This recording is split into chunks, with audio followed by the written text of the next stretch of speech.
Dunmore Street smelled like wet brick that afternoon. I stopped at the window of Maslack Loan and Exchange, the way you glance at any lit window on a gray day.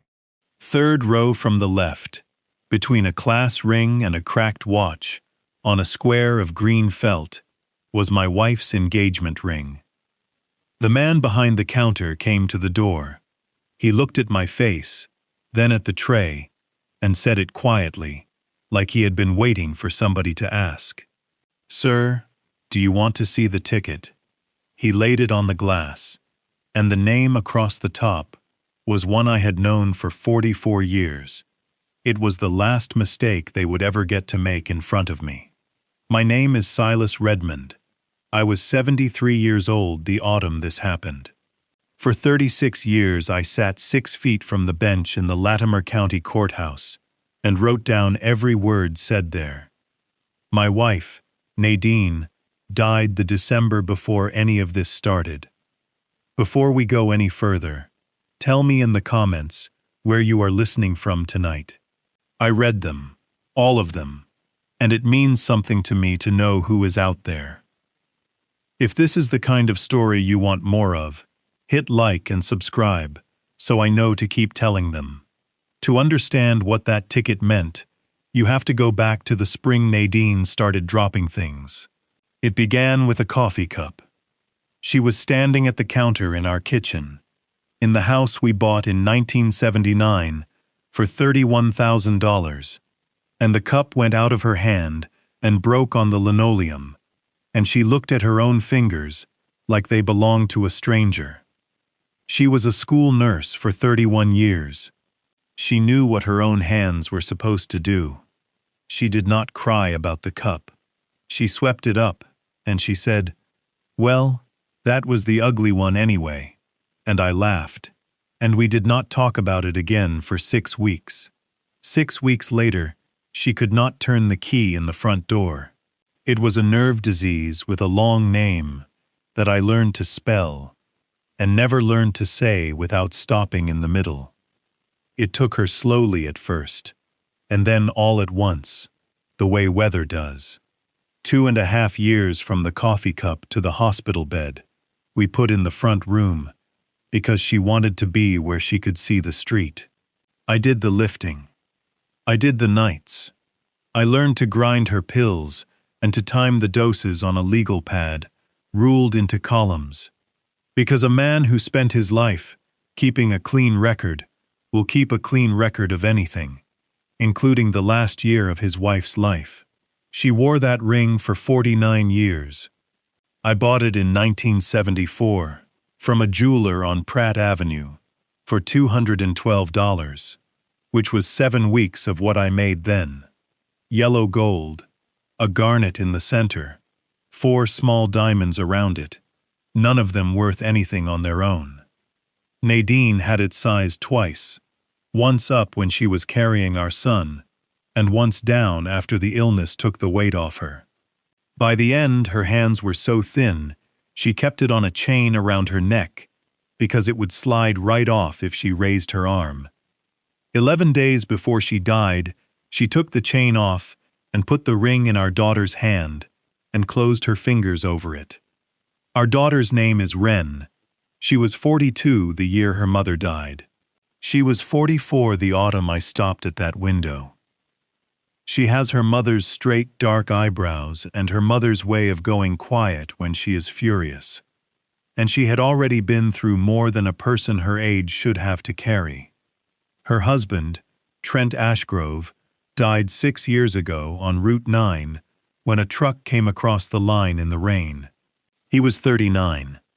He was a good man and a bad saver, and Wren was left with a mortgage, a 5-year-old boy, and a bookkeeping job at the school district that paid her $41,000 a year. The boy is Augie, August Thomas Ashgrove, named for his grandfather on his father's side. He was 11 that October. He is a serious child who explains things to you whether you asked or not, and he can tell you the wingspan of any bird native to this county, and when he was small, he used to fall asleep on my chest in the recliner, while I pretended to watch the news. So when Wren met a man named Dorian Vasey at a Thursday night grief group in the basement of St. Brendan's, 18 months after Trent, I was glad. God help me, I was glad. Dorian was 45 then. He had lost a wife of his own out west, he said. He was tall and unhurried, and he had that quality some men have of making a room feel organized. He ran a business out on Quarry Road called Stillwater Recovery Partners, which was a treatment center for people coming off pills and alcohol, and he talked about it the way other men talk about their kids. He came to Sunday dinner. He fixed the latch on my back gate without being asked, and he did it right, with a new screw, and not the stripped one. Nadine was still well then, and she liked him, and I have to live with that too. And after Nadine died, he was the only man who said her name out loud in my house. Everybody else is afraid the name will hurt you. The name is the only thing that helps. They married 11 months later at the courthouse where I used to work, in front of 9 people, and Nadine cried the whole way through it, and Wren kept Trent's ring on her left hand because she was not ready to move it. Dorian did not say a word about that. I remember thinking that was a decent thing. I want to be honest with you about something, because if I am not honest at the start, then none of the rest of this is worth your time.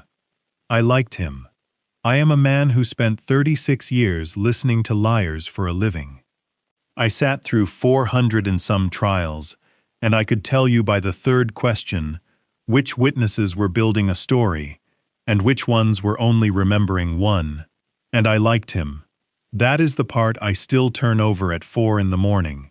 The trouble started so slowly that I cannot give you a date. That is what I have gone back to 100 times.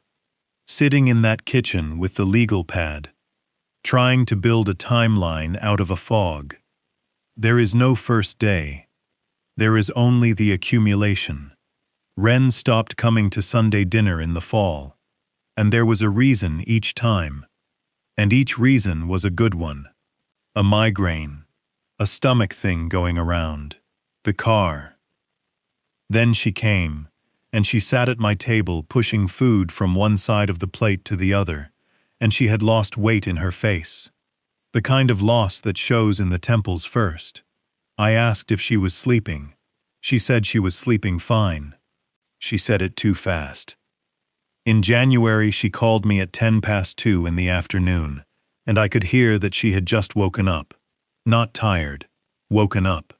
There is a particular thickness in a voice that has been horizontal for 9 hours, and I have heard it from the witness stand often enough to know it.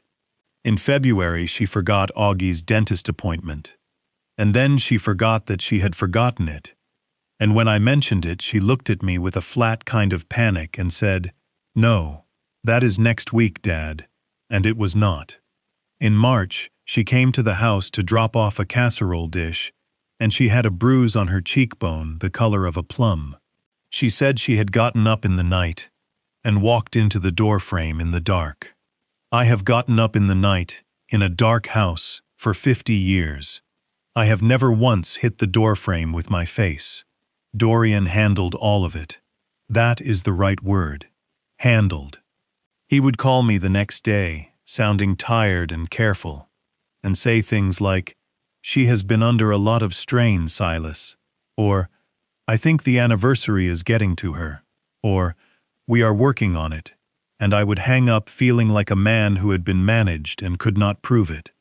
In May, I asked Wren straight out, in her own driveway, whether she was all right, and she started to cry and could not stop. And then she said the thing I would carry around for the next 5 months, like a stone in my coat. She said, "Dad, I think there is something wrong with me." And I said the stupidest sentence of my life. I said, "Everybody feels that way sometimes." She got out of the car. That was the last real conversation my daughter and I had for 140 days. By August, she was not answering the phone. By September, When I drove out to Faro Road unannounced, Dorian met me on the porch and did not open the screen door, and told me she was resting, and stood there smiling with his hand on the frame until I went back to my truck. Augie waved to me from the upstairs window. I waved back. I sat at the end of that driveway for a long time, with the engine running.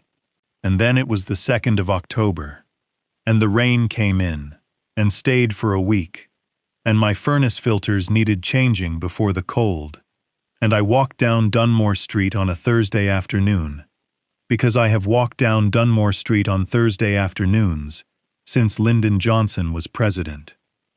Maslack Loan and Exchange has been in that building since 1968.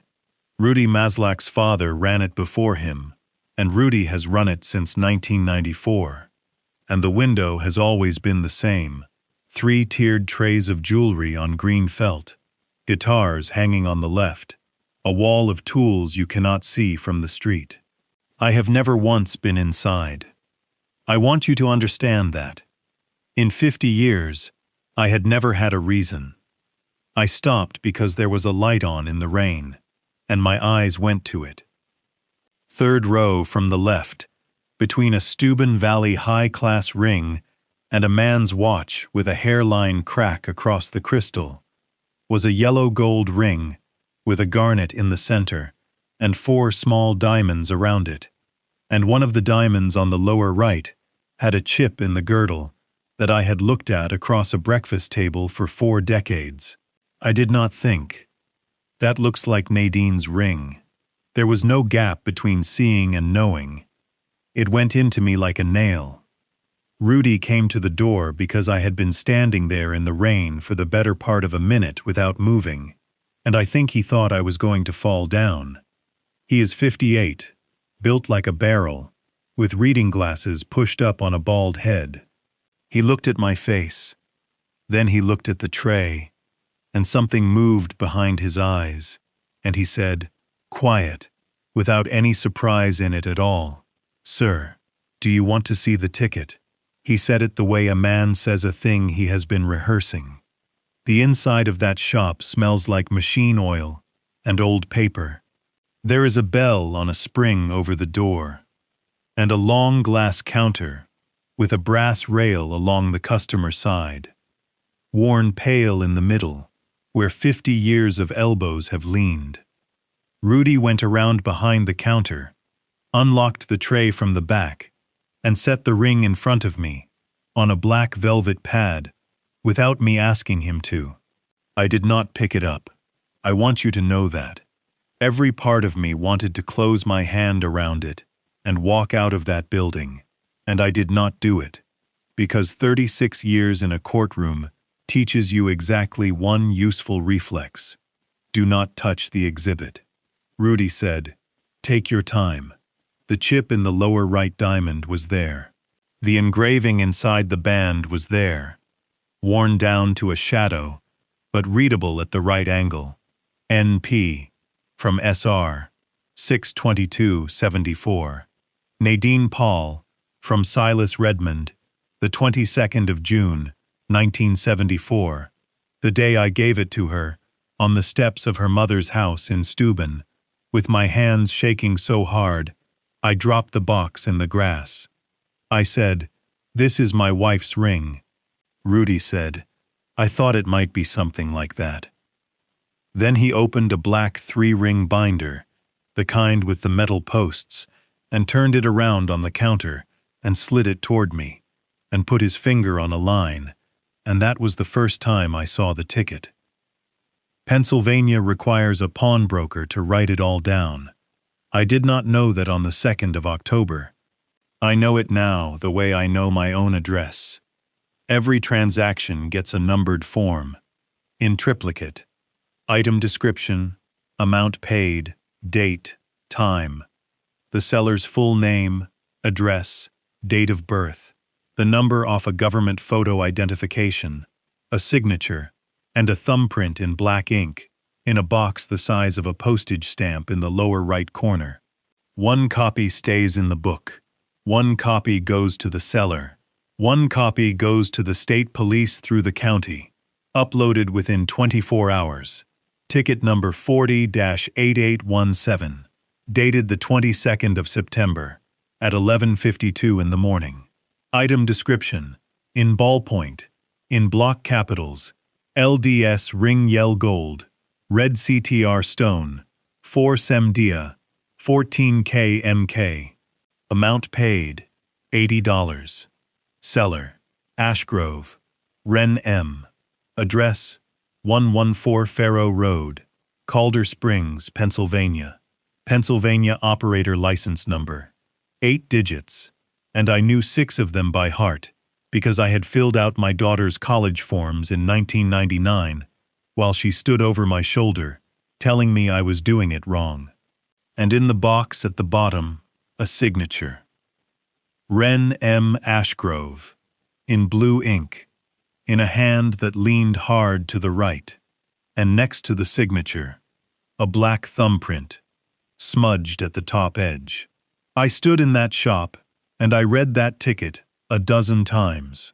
A stenographer reads the same way a carpenter measures. You go over it, and then you go over it again, and then you go over it once more, looking only for what is not there.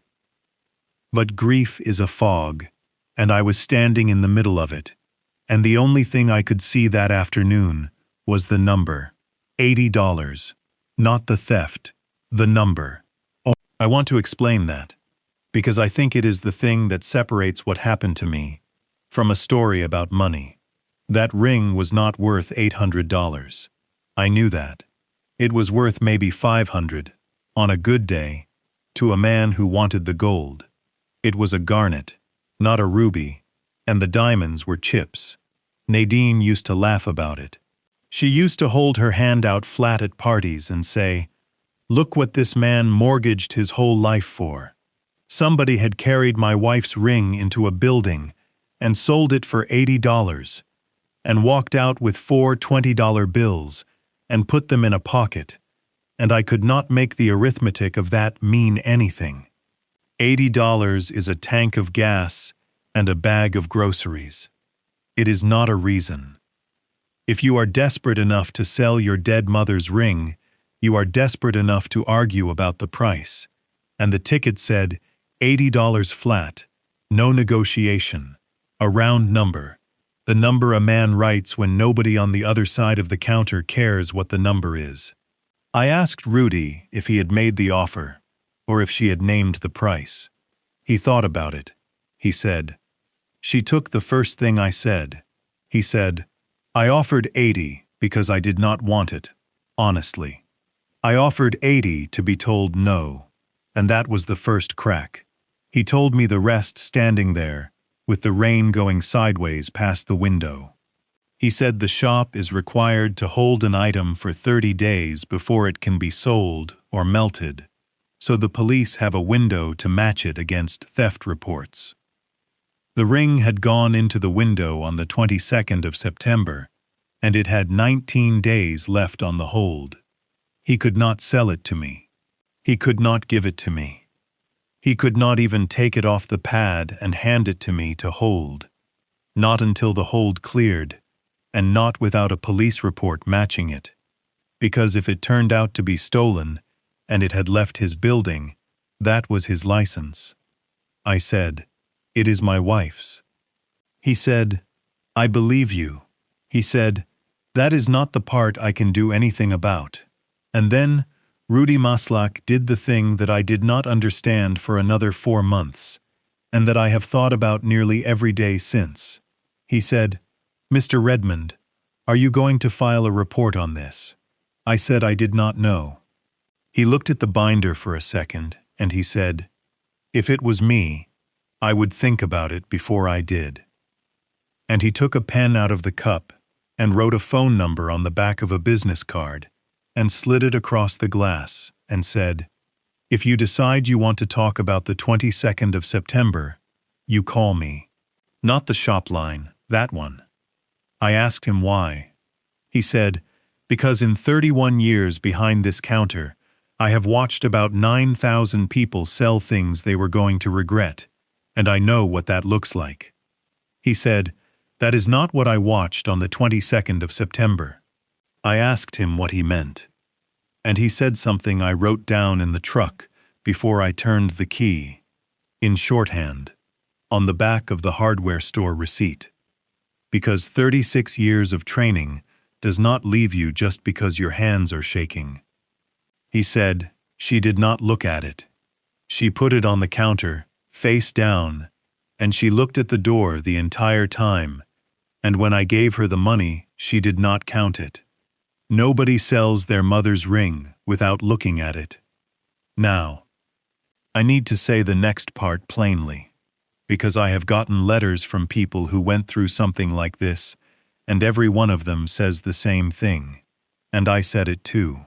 Standing in that shop, with that ticket in front of me, and my daughter's name on it, and her license number under her name, I did not think, someone is doing this to her. I thought, she has been using. That is where my mind went. I want to be honest with you about that, because it is the thing I have to live with, and because if I skip it, I am making myself out to be smarter than I was. My daughter had lost 20 pounds. My daughter slept until 2 in the afternoon, and forgot the dentist, and had a bruise she could not explain, and cried in her own driveway, and said there was something wrong with her. My daughter's husband ran a treatment center for people coming off pills, and had been telling me for a year, in that careful voice, that she was under a lot of strain, and they were working on it. Every single fact I had lined up behind that conclusion. The ring lined up behind it. $80 lined up behind it best of all, because $80 is exactly the kind of number a person takes when they need it today. It fit. That is what I have learned about being wrong at 73. Being wrong does not feel like guessing. It feels like the pieces snapping together. I drove home. I sat at the kitchen table where Nadine used to do the school district's flu paperwork every August. I got out a legal pad and I ruled it into columns, the way I ruled the one during her last year, because I do not know any other way to hold something too big to hold. And at the top of the first column, I wrote the date, and in the second column, I wrote what I knew, and there was very little in the second column. 22nd of September, 11:52 in the morning, $80. Ticket 40 to 8817. Then I put the pen down, and I sat in that kitchen until the light went out of it, and I said her name out loud in the empty house, the way I do, and I said, "Nadine, our girl is in trouble." I had one part of that right.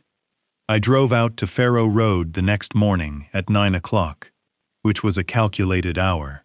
Dorian's car left that house at 7:40 every weekday. Augie's bus came at 7:55. 9 o'clock was the hole in the day. The house is a white 2-story, with a wraparound porch that Trent Ashgrove rebuilt himself the summer before he died.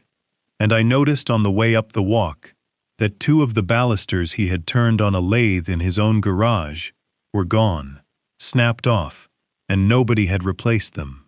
Small thing. I wrote it down later anyway.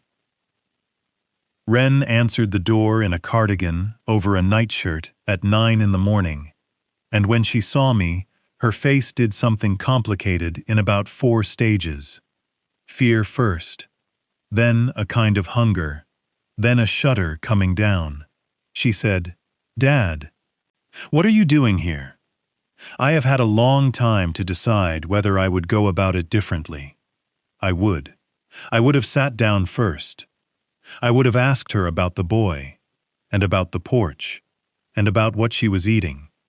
I would have let her get to it herself. Instead, I took my phone out of my coat, and I put the photograph of ticket 408817 on the kitchen table between us, and I said, "Wren, tell me about this." She picked the phone up. She held it too close to her face, and then too far. the way you do when your eyes will not settle. And I watched her read her own name, and her own address, and her own license number, and her own signature, and I watched her thumb move down the screen to the amount, and she read the words $80, and my daughter said, "I don't remember doing that." Not, "I didn't do that." Not, "That isn't me." I don't remember doing that. It came out small and frightened, and if I had been standing 6 feet from the bench with a machine in my lap, I would have marked that answer, because it is the answer of a witness who has learned that their own memory is not admissible. I said, "Honey, look at me." "Did you take your mother's ring to a pawn shop?" She said, "I don't know." I said, "How do you not know?" And she put both hands flat on the table, and she said, "Because I lose days, Dad. I lose whole days. I go to bed on a Tuesday, and it is Thursday, and there is food in the refrigerator I don't remember buying." Now I want you to hear that sentence the way I heard it that morning, because this is the part where I went wrong.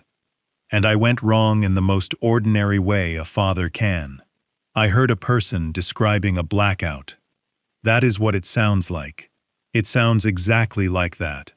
If you have ever loved somebody who drank or used, you have heard that sentence in that exact shape, and you know what it does to your chest. And so I did not ask the next question. I did not ask, "Ren, what would make a person lose days?" I did not ask, "Who is with you when you lose them?" I asked the question that had been sitting in my throat since the rain the day before. I said, "Are you taking something?" She looked up at me.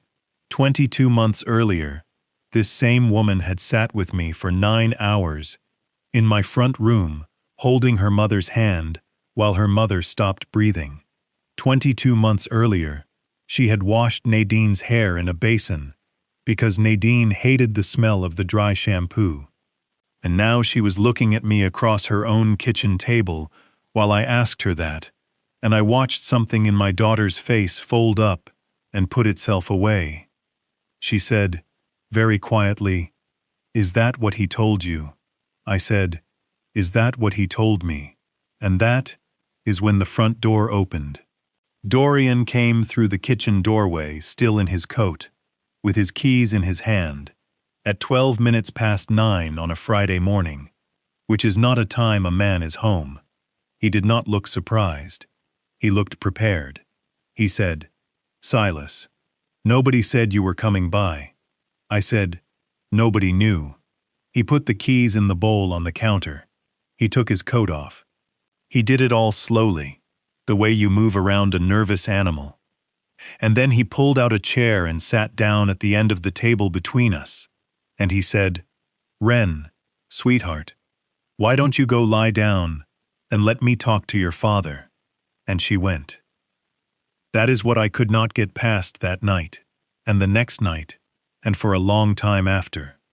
My daughter stood up from her own kitchen table when a man told her to, and she went upstairs, and she did not look at me on the way out of the room. When the ceiling stopped creaking, Dorian folded his hands and said, "I have been trying to work out how to have this conversation with you for about 8 months. And then he told me a story. It was a good story. I have heard 400 trials worth of testimony, and I am telling you, it was a good story. And I am telling you it was good, because it was almost all true." He said it started with the sleeping pills, after Nadine died. He said her doctor gave her a small prescription for 2 weeks, and she was still taking them at 4 months. And then she found a second doctor, and then a third. He said he found bottles in the glove box in March. He said he had confronted her twice, and both times she swore she was done. He said the bruise on her cheekbone in the spring was from a fall on the stairs, and he had wanted to tell me, and she had begged him not to. He said he had put her in his own program in June, outpatient, 4 days a week, at no cost, because he could not stand the thought of her in the county system. He said, "I run a recovery center, Silas. Do you know what it is like to run a recovery center and not be able to reach your own wife? And here is the part I have gone over the most. He said, she has been selling things, not just the ring. He said, I noticed the flute in August. He said, I have not been able to make myself go into the shops and look, because I do not think I could stand to see the tickets. He said it with his voice unsteady, and his eyes wet, and his hands loose on the table, and I watched a man perform grief at me across the table. Nadine and I gave them as a wedding present, and I believed every word, because it explained everything. That is the thing about a good lie. It does not fight your facts, it adopts them. I said, I want to help. He said, I know you do. He said, the hardest thing anybody ever told me in this work is that the family is usually the last thing an addict lies to, and the first thing they use. He said, if you give her money, she will not buy groceries with it. I said, I was not talking about money. He said, then talk to her about the ring again, and watch what happens. He said, I am not trying to be cruel to you. I am trying to save you 8 months of what I have already been through. Upstairs, a floorboard moved. He glanced at the ceiling and lowered his voice half a step and said, and Silas, if you push her hard on this, she will run. He said, I have seen it 40 times.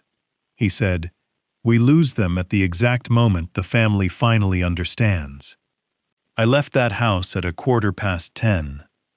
On the way out, I looked up at the second floor, and Augie was at the window of the small bedroom over the porch, in his school clothes.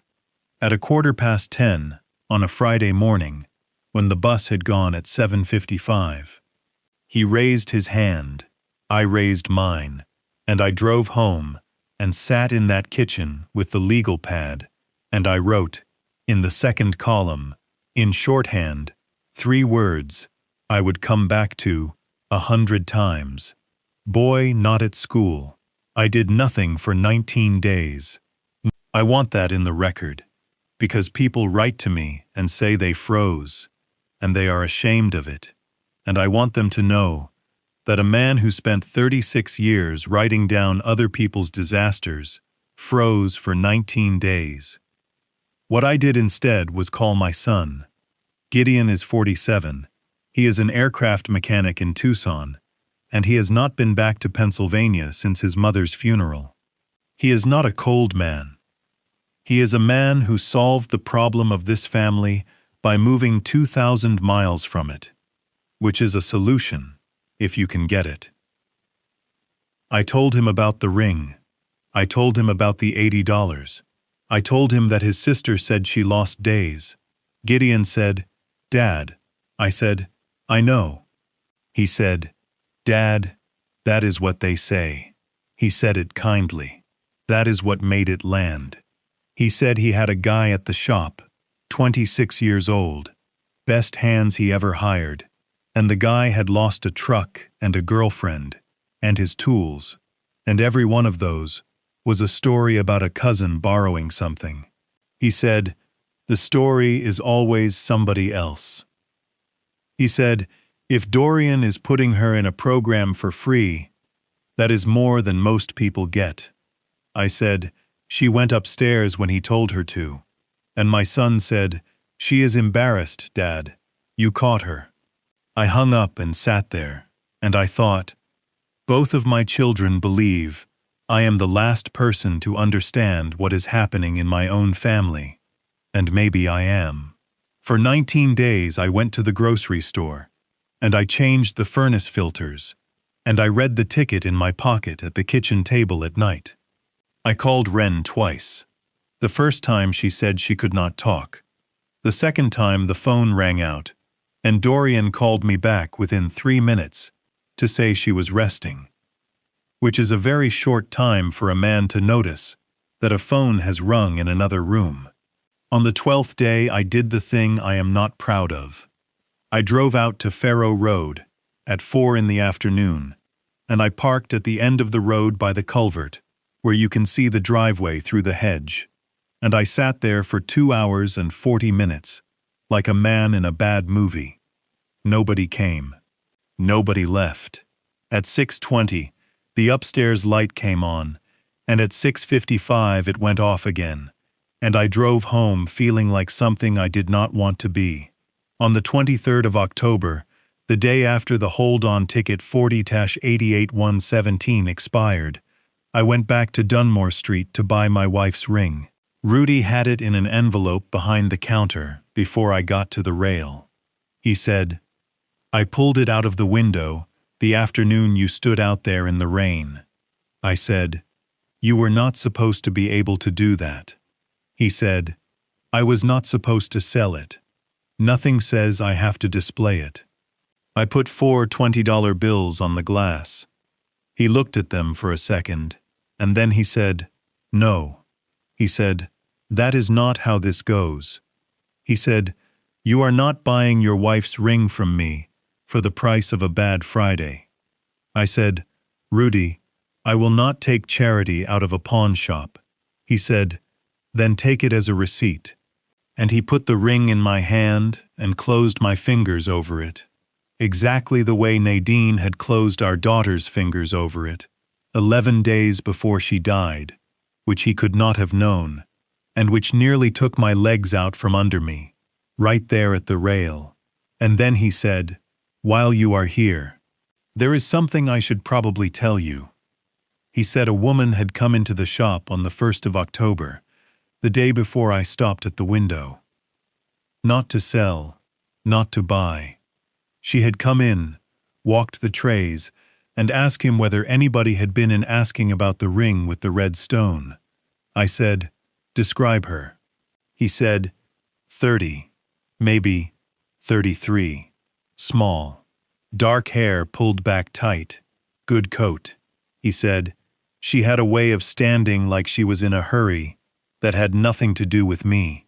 I said, "Was it the woman who sold it?" And Rudy Maslach said, "That is the thing. I am not sure it was not." I said, "You do not remember." And he said, "I sold 140 tickets in September, Mr. Redmond." But he said he remembered the coat, and he remembered thinking, "That is a good coat for this street." Now I want to be exact with you about what happened in my head at that moment, because this is where the fog started to move, and it moved for the wrong reason. I did not think, somebody is impersonating my daughter. I thought, my daughter is not doing this alone. And that made a horrible kind of sense too. A woman in a good coat, asking whether anyone had come looking. A woman who had been in the shop before. That is a person running items. That is what I had heard from the witness stand in 100 cases in a county with a pill problem older than my grandson. Wren was handing things to somebody, and somebody else was carrying them in. Wrong. But it was a better wrong, because it made me stand up. I said, "Rudy, how many other shops are there in this county?" He counted them on his fingers. His, on Dunmore.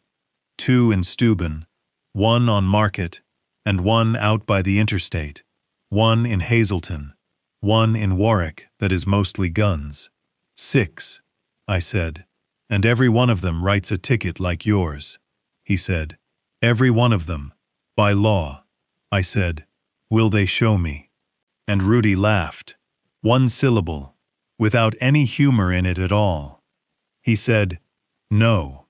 He said, "The ticket goes to the seller and to the state, not to the seller's father." He said, "I showed you 408817 because it was my counter and my judgment, and because you were standing there, looking like a man, about to have a heart attack in front of my window." Then he leaned on the glass and he said, "But the state police upload is public record in the aggregate, and there is a girl at the county records desk who has worked there 12 years, and you spent 36 years in that building." I stood on Dunmore Street in the cold with my wife's ring in my coat pocket, and I understood, for the first time since the rain, that I was not helpless. I was a man who had spent his working life inside the records apparatus of Latimer County. I know how a docket is pulled. I know which clerk is at which window, and which of them will make a phone call for you, and which of them will not. I know the difference between what a person is permitted to give you, and what a person is willing to give you, if you ask in the correct order. I went home, and I did what I had done every working day for 36 years. I opened a fresh pad. On the first line I wrote, "What do I actually know?" Under it, I wrote 4 things. 1. Somebody sold Nadine's ring on the 22nd of September at 11:52 in the morning for $80 using Wren's name, address, and license number. 2. Whoever it was did not look at the ring and did not count the money. 3. A woman in a good coat came back 9 days later to find out whether anybody had noticed. 4. My grandson was in that house on a Friday morning in October when he should have been in a classroom. And then, at the bottom, in the shorthand I had used since 1973, I wrote the sentence I had been avoiding for 3 weeks. If she is selling things, there will be more than one ticket. The next morning I put on the gray suit I used to wear to work, because a 73-year-old man in a gray suit is invisible in a county building in a way that a 73-year-old man in a barn coat is not. And I drove to the courthouse where I had sat for 36 years, and I went in through the Willow Street door like I still worked there. The clerk at the records desk is named Odessa Fain. She was 24 when I met her, and she is 35 now. And when Nadine was sick, she brought a lasagna to my house on a Sunday and did not stay, which is the most decent thing anybody did that whole year. I did not ask her to break a rule. I want to be clear about that, because a lot of people in this story broke rules for me, and she is not one of them. I asked her one question. I asked her whether the second-hand dealer reports the shop's file with the county are indexed by seller name or only by ticket number. She said by both, since 2016. I said, "Is that record open?" She said, "The aggregate file is. Not the ticket images, the line entries." And she turned her monitor about 15 degrees, which is a distance I will remember for the rest of my life. And she said, if a person wanted to run a name, they would type it in the box at the top. I typed my daughter's name. 5 entries came back. 5. Ticket 63390. Hazleton Trading Post. 16th of July, $220. Ticket 63402. Hazleton Trading Post.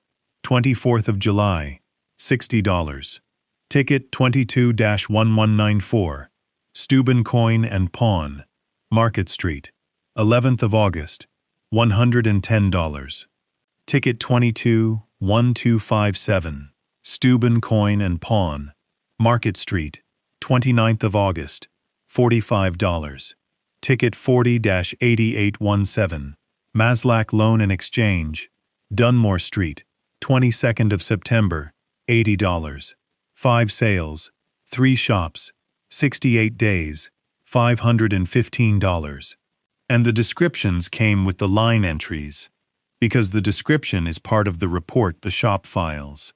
LDS cameo brooch, gold frame, carved shell, coin set, 1964 halves, 20 PC, in folder, men's watch, STL, auto, LTATR band, sterling flute in case, Emger LDS ring yell gold, red CTR stone, 4 Semdia, 14K MK.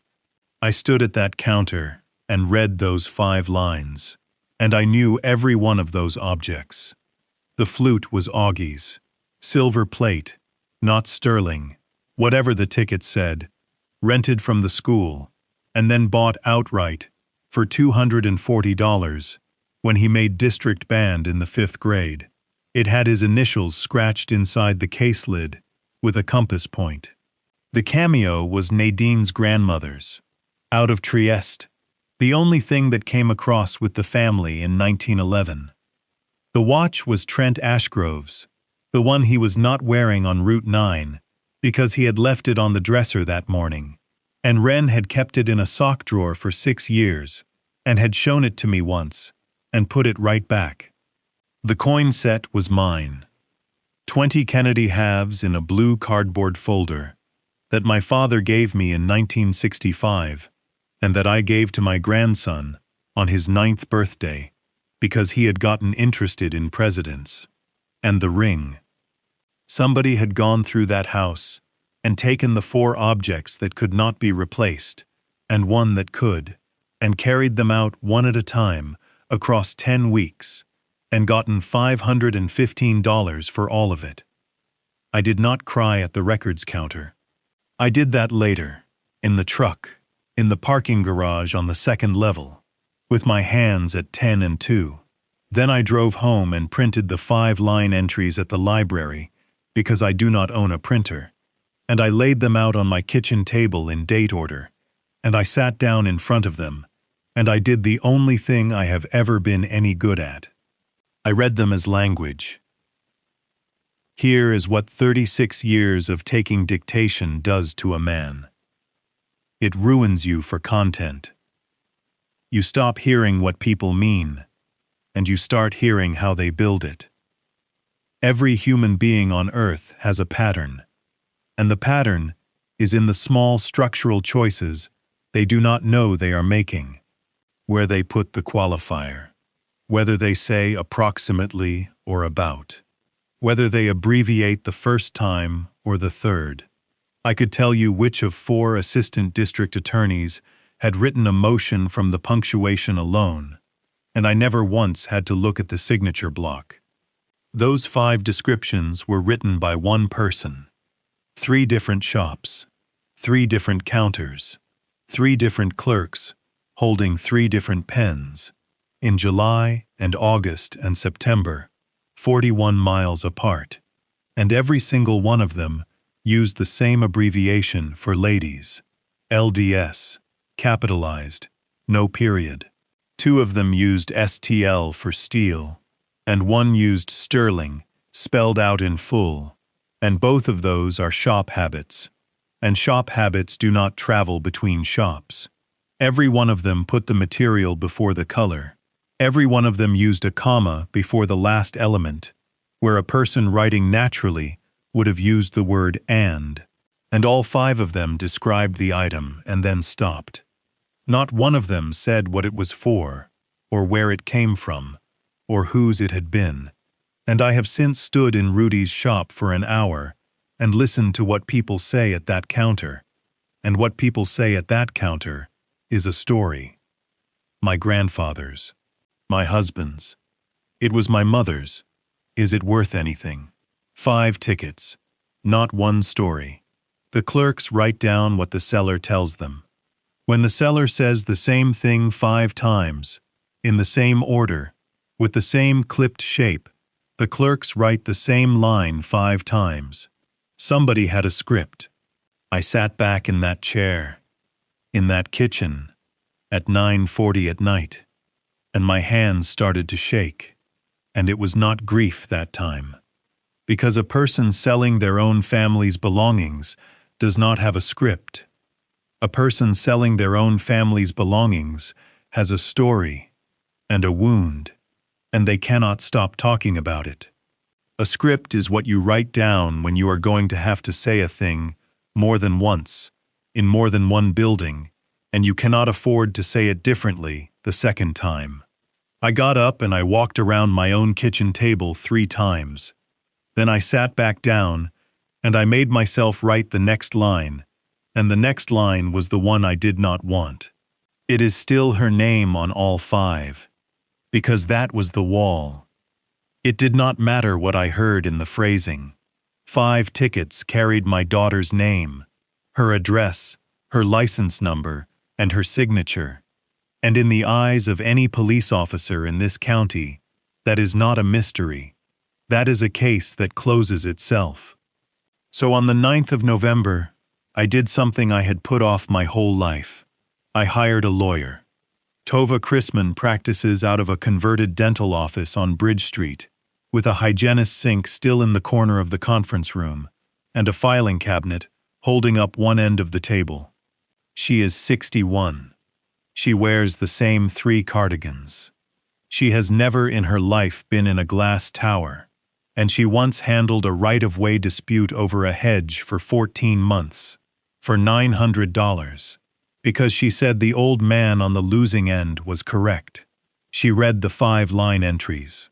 She read them twice, which almost nobody does. Then she took her glasses off and she said, "Silas, I am going to say the ugly thing first, because you are paying me, and you are not paying me to be your friend." She said, "The simplest explanation is that your daughter sold them." I said, "I know." She said, "The second simplest explanation is that your daughter gave them to somebody to sell, and that somebody used her identification with her permission, which is still your daughter selling them, with an extra step." I said, "And the third?" And Tova Chrisman said, "The third is that somebody in a position to walk in and out of that house whenever they like has been carrying its contents out the door for 4 months, using a copy of her license. And if that is what is happening, Silas, then the objects are not the point." I said, "What is the point?" She said, "I do not know yet. But nobody builds a paper trail this careful for $515. And then she wrote one word on a legal pad and turned it around to face me. Thumbprint. Every pawn ticket in Pennsylvania has a thumbprint on it. Right thumb, black ink, in a printed box in the lower right corner. It is there for exactly one reason, which is that a name can be borrowed, and a signature can be practiced, and a license can be photocopied, and the ridges on the end of a human thumb cannot be any of those things. I had looked at that box on ticket 40-8817 a dozen times in Rudy's shop, and I had not seen it. That is what grief does. It puts a hand over the part of the page you need. Tova said, "We need 2 things. We need the tickets, not the line entries, and we need a known print of Wren's to compare them against, and I cannot subpoena either one, because we have no action filed, and no crime reported, and no client but you." And I said, "I can tell you exactly where the second one is, because my daughter was fingerprinted in 2011. Every employee of a Pennsylvania school district is. She was hired into the business office at Calder Springs area on a Monday in August of 2011, and she was printed on the Wednesday, and I know that because I drove her, and because she complained about the ink under her nails for 2 days, and because Nadine took a photograph of her in the parking lot afterward, holding her hands up like a surgeon. That card is in a personnel file, in a district office, where I have known the secretary since she was in Nadine's health class in 1988. It took 8 days, and it took Tova writing a letter, and it took Wren's own signed release, which is a sentence I will come back to, because getting my daughter to sign that release was the hardest hour of that whole autumn. I drove out on a Saturday, when Dorian was at the center. I did not bring the ticket. I did not bring an accusation. I brought a box of the almond cookies Nadine used to make at Christmas, that I had bought from the bakery on Pratt, because I cannot make them, and I sat on the porch with the 2 broken balusters, and I told my daughter the truth, which I had decided in the truck on the way over, was the only strategy I had left. I said, "Wren, I think somebody is using your name." I said, "I do not think you did this." I said, "I was wrong in your kitchen in October, and I have been sick about it since." And my daughter put her face in her hands and cried in a way I had not heard since she was 9 years old. Then she said, through her hands, "Dad, I have been so scared." And then she said something that I did not have the wit to catch. She said, "I thought I was losing my mind like Mom did." I said, "Your mother did not lose her mind." And Ren said, I know that, but it starts with the hands, doesn't it?" And I said, "No, honey, that was a different thing. That was a nerve disease, and I moved right past it, and it took me 7 more weeks to understand that my daughter had just told me the entire architecture of what was being done to her, and I had corrected her grammar." She signed the release. Her hand was not steady on the line. I watched her sign it, and I compared it in my head to the signature on ticket 40-8817, and I want to tell you that I could see the difference, but I could not. Not with my eyes. They were close. That is the thing about forgery. It does not have to be good. It has to be good enough to get through a 2-minute transaction at a counter where nobody is looking for it. The prints were another matter. The name of the man who read them is Ivar Nesheim. He is 70 years old. He worked latent prints in the county lab for 29 years, and he has testified in more courtrooms than I have sat in, and he and I have eaten a sandwich together in the basement cafeteria of that courthouse probably 300 times. He is a slow, precise, deeply unimpressed man who once spent a full day telling me why almost everything television says about fingerprints is a lie. He came to my kitchen on a Tuesday in December with a briefcase and a folding magnifier and his own lamp, because he does not trust anybody's lighting. Getting the actual tickets is a story in itself. Rudy gave me a clean photocopy of 408817, both sides, and signed a statement saying he had made it, which is the single bravest thing anybody did for me in this entire business, because it was his license. Stubencoin and Pawn told Tova to go to hell politely. Hazelton Trading Post is run by a woman named Perpetua Voss, whose brother went through my courtroom in 2004 on a charge that got dismissed because a stenographer's transcript showed an officer had changed a word, and she remembered which stenographer, and she gave us both of hers. 3 tickets. July 16th, July 24th, September 22nd. 9 weeks apart. 41 miles apart. 3 different counters. Ivar set them out under his own lamp. He put Ren's 2011 card at the top of the table. He took 40 minutes. He did not say a single word for 40 minutes. He is the only man I have ever met who is comfortable in a silence longer than mine. Then he sat back and took his glasses off and rubbed the bridge of his nose and said, "First, the boring part." He said the boring part was that a pawn ticket thumbprint is a poor impression on cheap paper taken by a bored clerk, and that on a bad day, it is worth nothing at all. He said one of these 3 was no good at all. He said the July 16th print was a smear with maybe 6 usable points, and he would not stand up in front of a jury and say anything about it. Then he said, now the interesting part. He said the September 22nd print was good. He said whoever pressed that thumb had rolled it, slightly, which most people do not do, and it had come down clean. He said, this is a whorl. He said, a plain whorl, with a well-defined core and 2 deltas.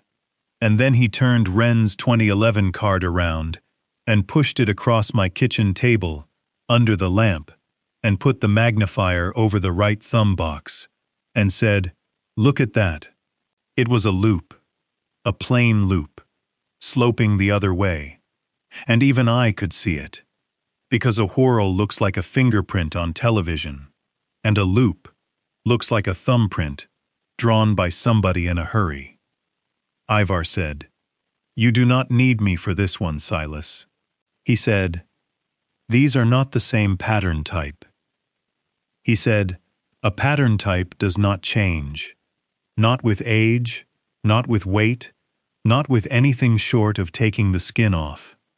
He said, "Whoever put their thumb on that ticket on the 22nd of September has never been your daughter." I sat down. I had already been sitting down. I mean that something in me sat down. Then Ivar said the other thing, and the other thing was the one that mattered. He said, "And the July 24th print, 41 miles away in Hazleton, 9 weeks earlier, is the same whorl." He said, "Same core, same left slope, and I count 12 points of agreement before I get tired." He said, "One person did both of these." So there it was, in my own kitchen, in December, on the table where my wife used to spread out her school health forms every August. One person, not my daughter, had walked into 2 different shops, in 2 different towns, 9 weeks apart, carrying my family's belongings, with my daughter's license number in her pocket and a script in her head, and pressed her thumb into a box, twice, without any apparent concern about it at all. And that last part is the part that should have told me everything, and did not. Because a person committing a fraud is afraid of the thumbprint box. A person committing a fraud puts down a light print, or a smeared one, or the side of the thumb. This person rolled it. This person did not care. This person had no fear of that box whatsoever, and it took me until February to understand why. And when I did understand it, I had to pull the truck over on the shoulder of Quarry Road and open the door and be sick in the gravel. Because she had no fear of that box, for the same reason a man does not fear a fire alarm in a building he is planning to burn down. That print was not a mistake. That print was the point. On the 4th of January, I took my grandson to the Blue Comet Diner on Willow Street for pancakes, which I had done perhaps 200 times in his life and had not done since August. Getting him took a phone call, and the phone call went to Dorian, and Dorian said yes without a pause, which I noted. Then he said, "Silas, I am glad." He said, "The boy needs somebody steady right now." Augie was 11. He ordered the short stack with a side of bacon, and he told me about brown creepers, which are a bird that walks up a tree trunk in a spiral and never walks down one. He held the syrup with 2 hands, the way he has since he was 4. I did not interrogate my grandson. I want to be clear about that, because there is a version of this where a man puts a child on the stand, and I did not do it, and it is one of the few decisions from that winter that I would not change. I asked him what a Tuesday looked like at his house, and he told me, the way an 11-year-old tells you anything, which is all at once and out of order, and with the important part buried in the middle. He said Tuesdays and Fridays, a lady comes at 4 with a blue cooler. He said her name is Miss Camille, and she works at Dorian's place. And she is nice, but she does not take her coat off. He said the cooler goes in the kitchen, and Mom goes and sits in the recliner in the front room, the one that used to be Grandma's, and Dorian sets up the pole. I said, "The pole." He said, "The drip pole." He said, "Like at a hospital." He said, "It takes an hour, and Mom watches the ceiling." He ate some bacon. Then he said, "And after, she sleeps." I said, "How long after?" He said, "Right away." He said, "Sometimes she is asleep before it is done." And then my grandson said, without any weight on it at all, because to him it was a fact about Tuesdays and not a fact about the world, "It is for her vitamins, because she has what Grandma had." I put my fork down. I said, "Who told you that, buddy?" He said, "Mom did." And then he said, "Dorian tells her." I paid the check. I drove him home. I made myself talk about birds for 20 minutes. Then I sat in my truck at the end of Faro Road, with the engine off, and I understood one piece of it, and the piece was this. My daughter believed she was getting sick, the way her mother got sick. That is why she said, "It starts with the hands, doesn't it?" That is why she stopped calling me. Because she had watched me carry her mother through the last 2 years of her life, and she had decided, or been helped to decide, that she was not going to make me do it twice.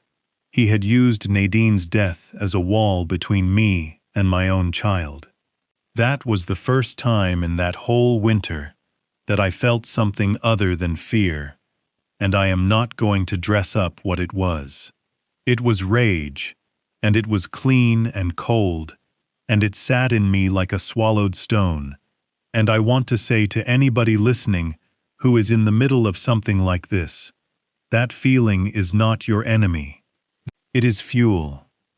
What you do with it in the next 10 minutes is the only part that matters. What I did with it was drive to the drugstore. Pramod Sethi has filled prescriptions at Calder Drug on Pratt Avenue for 29 years. He filled every one of Nadine's. He knows my birthday because he has typed it 100 times. I did not ask him for my daughter's records. I asked him a question about the system. I said, "Pramod, if a person in this state has been getting sleeping pills from 3 different doctors for 2 years, is there any place where all 3 of those would show up in one list?" And he said, "Yes." He said, "There is." He said, "Every controlled substance dispensed in Pennsylvania goes into a state database. Every pharmacy, every prescriber, and it exists precisely so that nobody can run 3 doctors against each other." He said, "I check it. I am required to check it." I said, "Can a person get their own?" He said, "A patient can request their own history in writing." He said it takes about 2 weeks. It took 17 days. Wren signed the request in the parking lot behind the Presbyterian Church on Willow Street on a Thursday afternoon in January, with the engine running and the heater on, and she signed it because I told her the truth again, which by then was the only currency I had left with her. I said, "Honey, somebody is telling everybody in your life a story about you."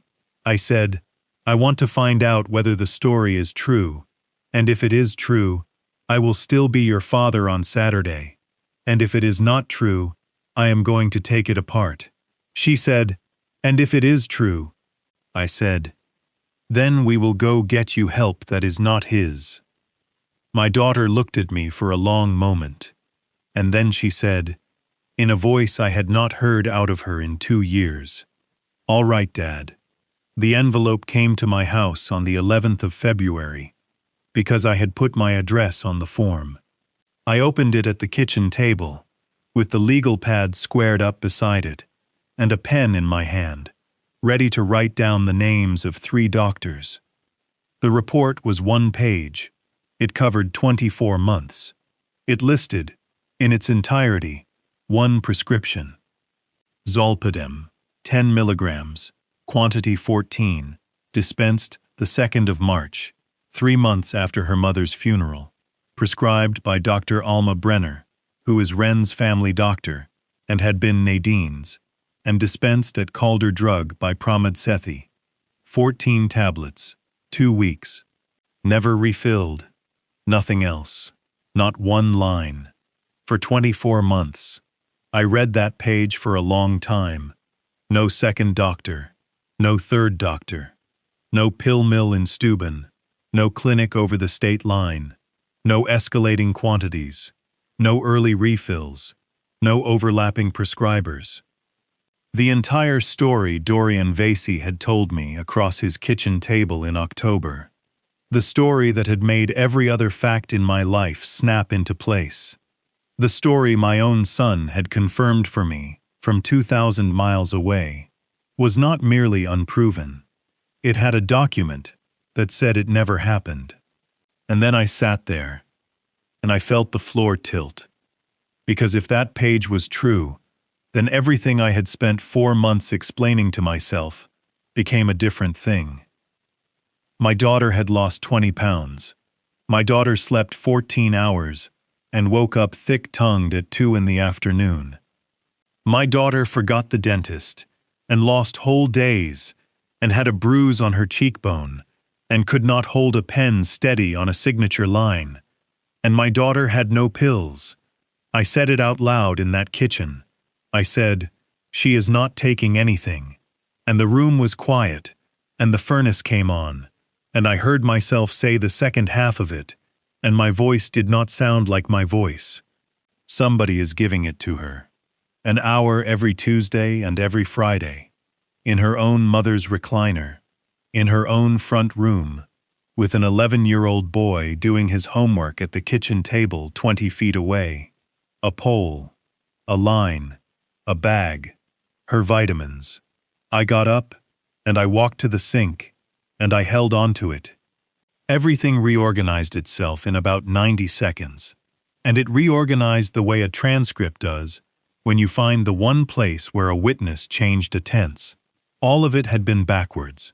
The tickets were not her stealing to feed a habit. The tickets were somebody manufacturing the evidence of a habit she did not have. The good coat in the pawn shop was not a dealer. The rolled thumbprint was not carelessness. The free treatment was not charity. And the free treatment was not treatment. 5 pawn tickets in a woman's name is not a theft. It is a document. It is what somebody produces later, in a folder, to a person asking questions, and says, "Look. Look how far she had gone. She was selling her own mother's ring for $80. Somebody was writing a story about my daughter, in public records, in her own handwriting, one line at a time. And you do not write a story like that for the middle of it. You write it for the end." Tova Chrisman told me to wait. She told me on the phone on the evening of the 11th of February, and she told me again in the converted dental office on the 12th, sitting under the hygienist's lamp with the one-page report in front of her, and she used a sentence I have thought about every day since. She said, "Silas, right now they do not know that you know." She said, "That is the only asset you have." She said, "The day they find out, they will move, and they will move faster than you, because they have had 3 years to plan the move, and you have had 90 minutes. She said, "Give me 3 weeks. Let me get a physician to review. Let me get a lab lined up. Let me find out what that pole is running into your daughter's arm, and let me put together something a district attorney cannot hand back to you." I said, 3 weeks is 6 more Tuesdays and 6 more Fridays. She said, "I know. And I want every person listening to understand what I am about to tell you, because it is the part of this story I would take back before I took back anything else. I did not wait. I lasted 7 days. On the 19th of February, I put on the gray suit, and I drove out Quarry Road to Stillwater Recovery Partners at 10 in the morning, and I walked in the front door. It is a good-looking building. Low, long, stone facing across the front, a gravel garden with 3 benches, a sign in brushed metal. There is a water feature in the lobby. There is a wall of donor names in cut vinyl, and the top line of it says, "The Stillwater Founders Circle," and there were 14 names on it, and one of them was a state senator. The woman at the front desk was 33, small, dark hair pulled back tight, and she was wearing a gray wool coat over the back of her chair that had no business on that street, or any street in this county. Camille Ruskin. Her name was on a plate on the desk. She had been there the whole time, 9 miles from my house, in the lobby. I looked at that woman, and I thought about my wife's ring, going face down on a counter on Dunmore Street, and I said good morning to her, in a voice that came out perfectly level, and I have never been prouder of anything my body has done without me. I told her I was Wren Ashgrove's father. I said I wanted 5 minutes with her doctor.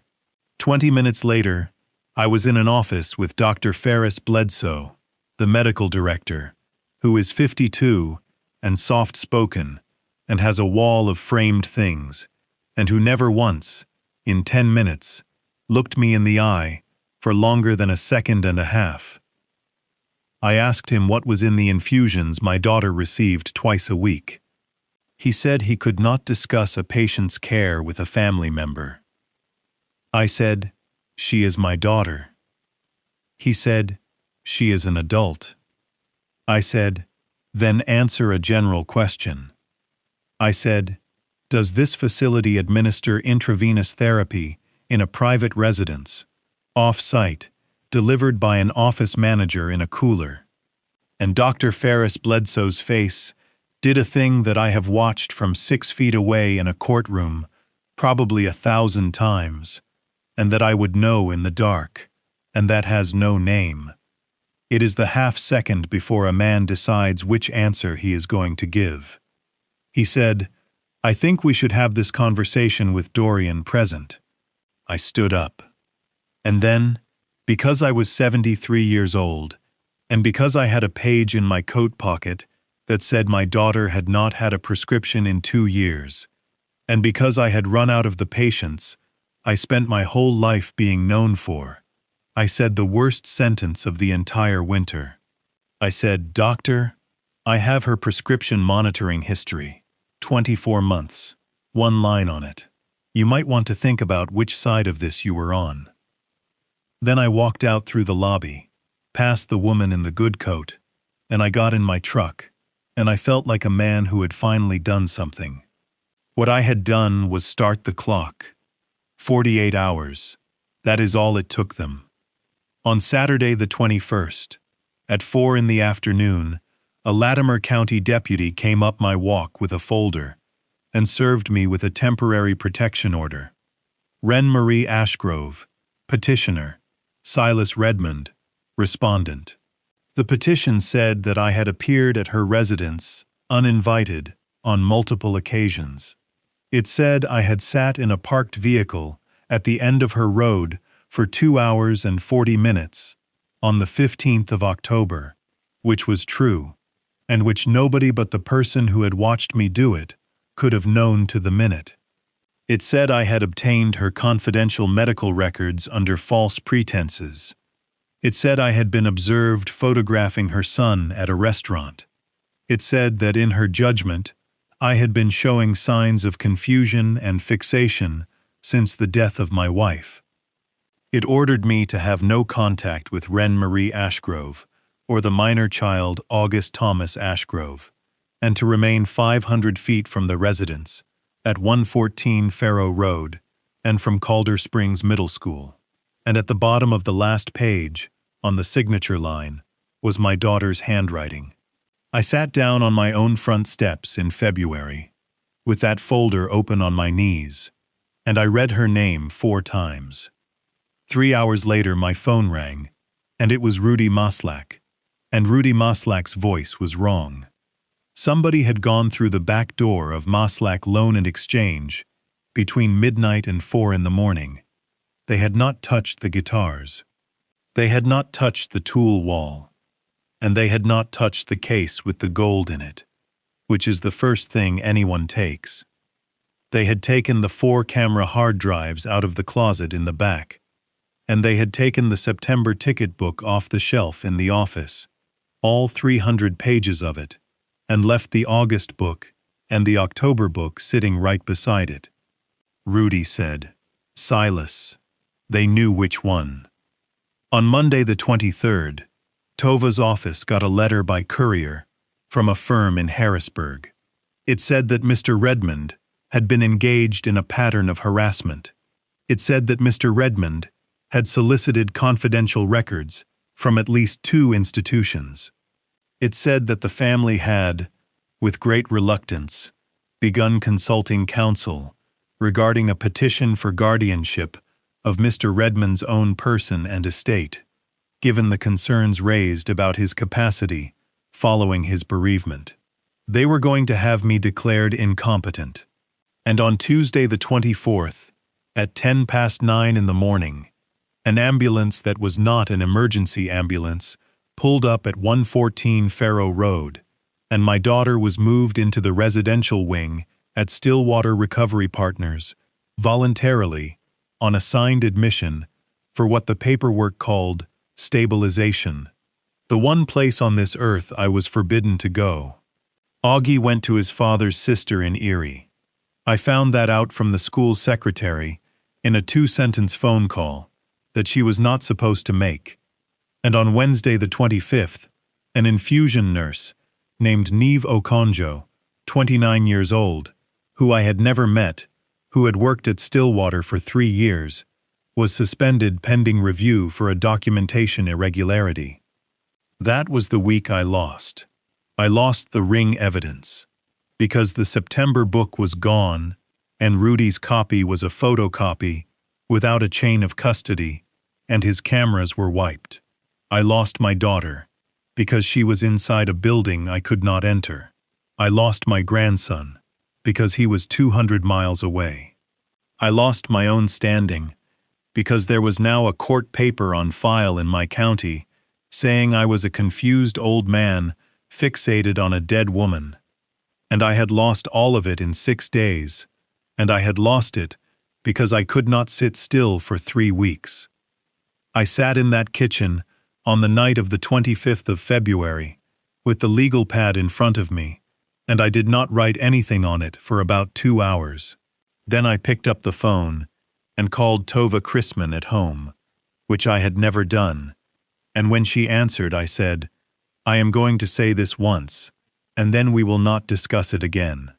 I said, "You told me to wait, and I did not wait, and every single thing that has happened this week happened because of that, and I am sorry."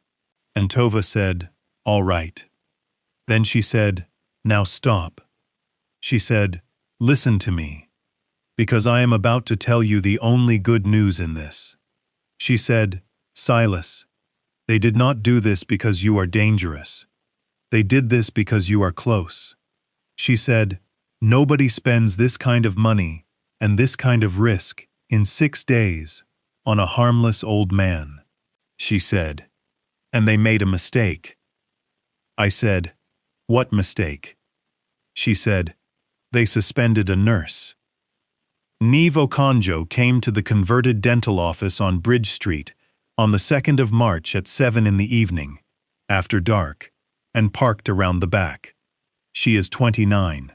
She has a 5-year-old daughter and $26,000 left on her nursing school loans, and a license she got 4 years ago.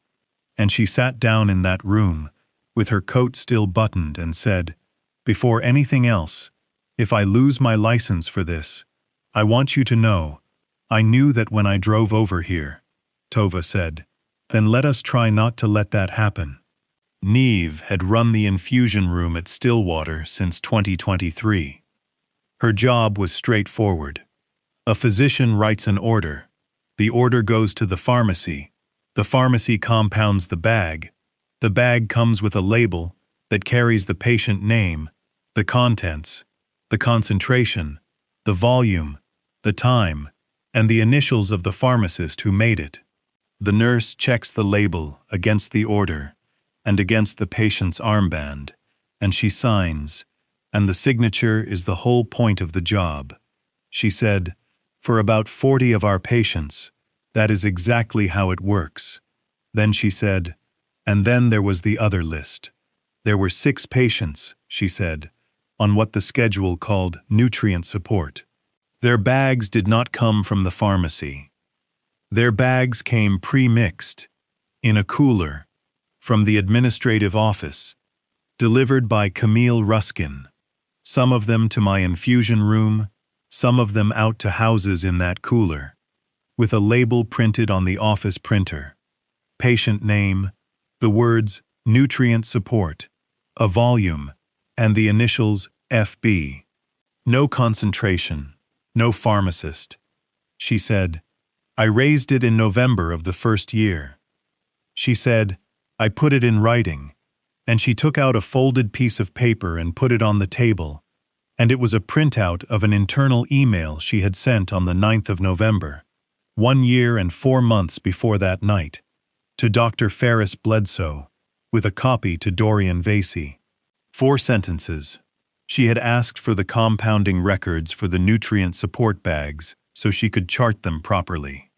The reply, 2 hours later, from Dorian Vasey, was 1 sentence. Neve, the nutrient protocol is proprietary, and Dr. Bledsoe carries the medical liability on it, so please chart per his order en route. Further questions to me. Neve said, I should have quit that day. She said, I did not quit that day. She said, I have a kid, and it is a good job, and he is a charming man, and I told myself a doctor was signing it. Then she said, but I stopped being able to sleep in January, because of the way the 6 patients looked. She said it plain, the way nurses say things. She said, they were not getting better. She said, in a recovery facility, at 3 weeks, people start looking at you when you come in the room. She said, the nutrient support patients got quieter every month. She said, one of them was a woman named Wren, and in June she used to ask about her son, and by December she did not ask about anything. And on the 6th of January, Neve Okonjo did the thing that ended her career at Stillwater Recovery Partners, and probably saved my daughter's life.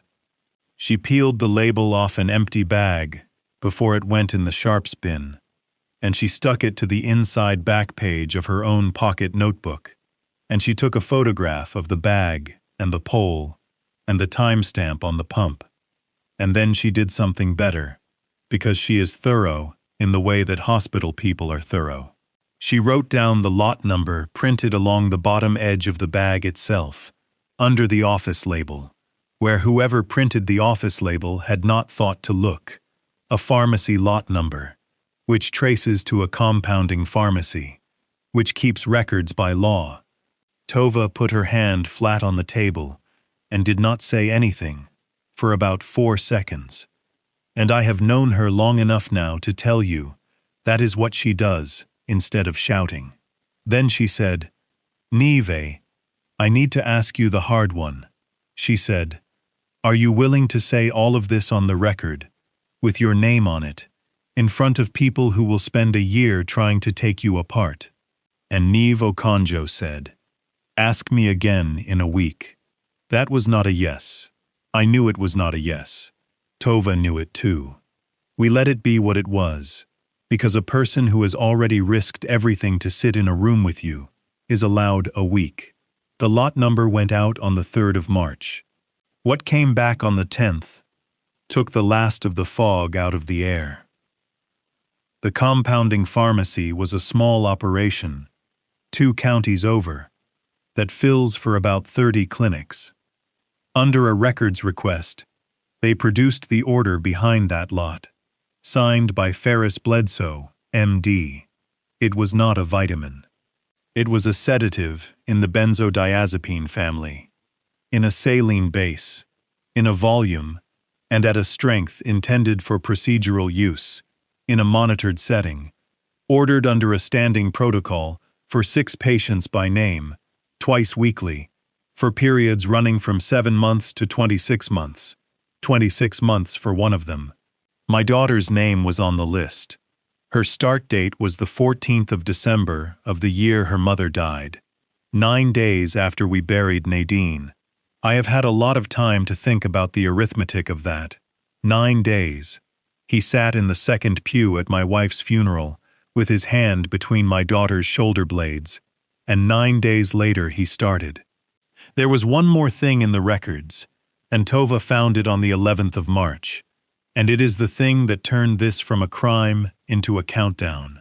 She had asked, as a matter of routine, for the insurance filings. Keystone Fidelity Life. Policy number ending 4471. A term life policy on the life of Wren Marie Ashgrove, in the face amount of $1,400,000. Owner of the policy, Dorian Vasey. Sole beneficiary, Dorian Vasey. Premium paid annually, by automatic draft. Date of issue, the 12th of March, 3 years before that morning, less 1 day. And underneath, in the standard language every term policy in this country carries, the two provisions that made the whole shape of it visible at last. The incontestability clause. For 2 years from the date of issue, the insurer may investigate and void the policy for any material misstatement in the application. After 2 years, it may not. And the suicide exclusion. For 2 years from the date of issue, the insurer pays nothing on a self-inflicted death. After 2 years, it pays in full. The 2-year mark on both of those had fallen on the 12th of March, a year earlier.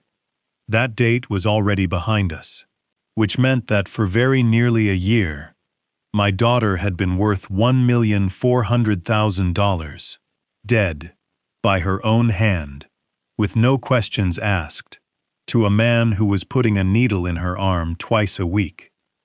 And it meant that for very nearly a year, that man had been waiting for something. Tova said it before I did.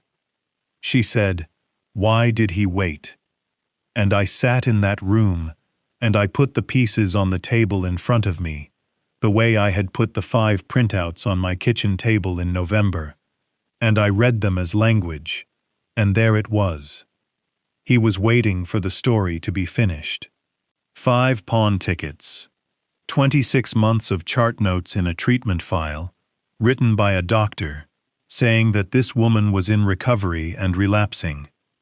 A husband, who had told her father, in his own kitchen, in October, that she was doctor shopping and selling her mother's belongings.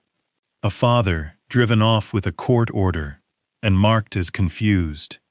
A boy sent to Erie so he would not be in the house. An overdose is a fact. A fact can be investigated. A tragedy is a story, and a story that everybody already believes is never investigated at all.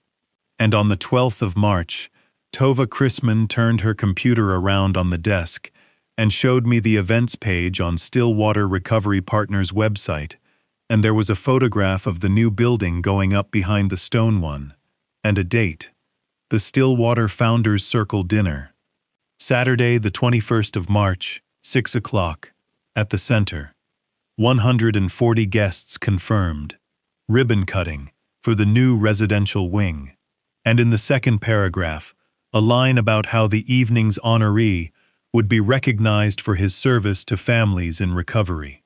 9 days. Dorian Vasey told me at a Sunday dinner 4 years ago that he had lost a wife out west. He said it once, and he said it briefly, and he let the subject close, and every person at that table respected it, because that is what decent people do with a thing like that. Her name was Pearl Ann Vasey. She died in Washoe County, Nevada, on the 19th of June, 6 years ago, at the age of 41. Manner of death, accident. Cause, acute intoxication, by a combination of a sedative and an opioid. Found at the residence by her husband on his return from a business function. No autopsy dispute, no criminal investigation, case closed in 3 weeks. Her brother's name is Hollis Price, and he sells irrigation equipment in Fallon, Nevada. And it took Tova's investigator 2 days to find his number, and it took me 40 minutes to make myself dial it. When I told him who I was and why I was calling, that man did not speak for 12 seconds. I counted, because counting is what I do when a witness stops. Then he said, "Is she alive? Not who, not what. Is she alive?" I said yes, and Hollis Price said, "Then you listen to me and do not interrupt, because I have had 6 years to get this right, and nobody has ever asked me for it." He said Pearl had been the loudest person at any table she ever sat at. He said in the last 2 years of her life, she got quiet, and then she got confused, and then she got a reputation.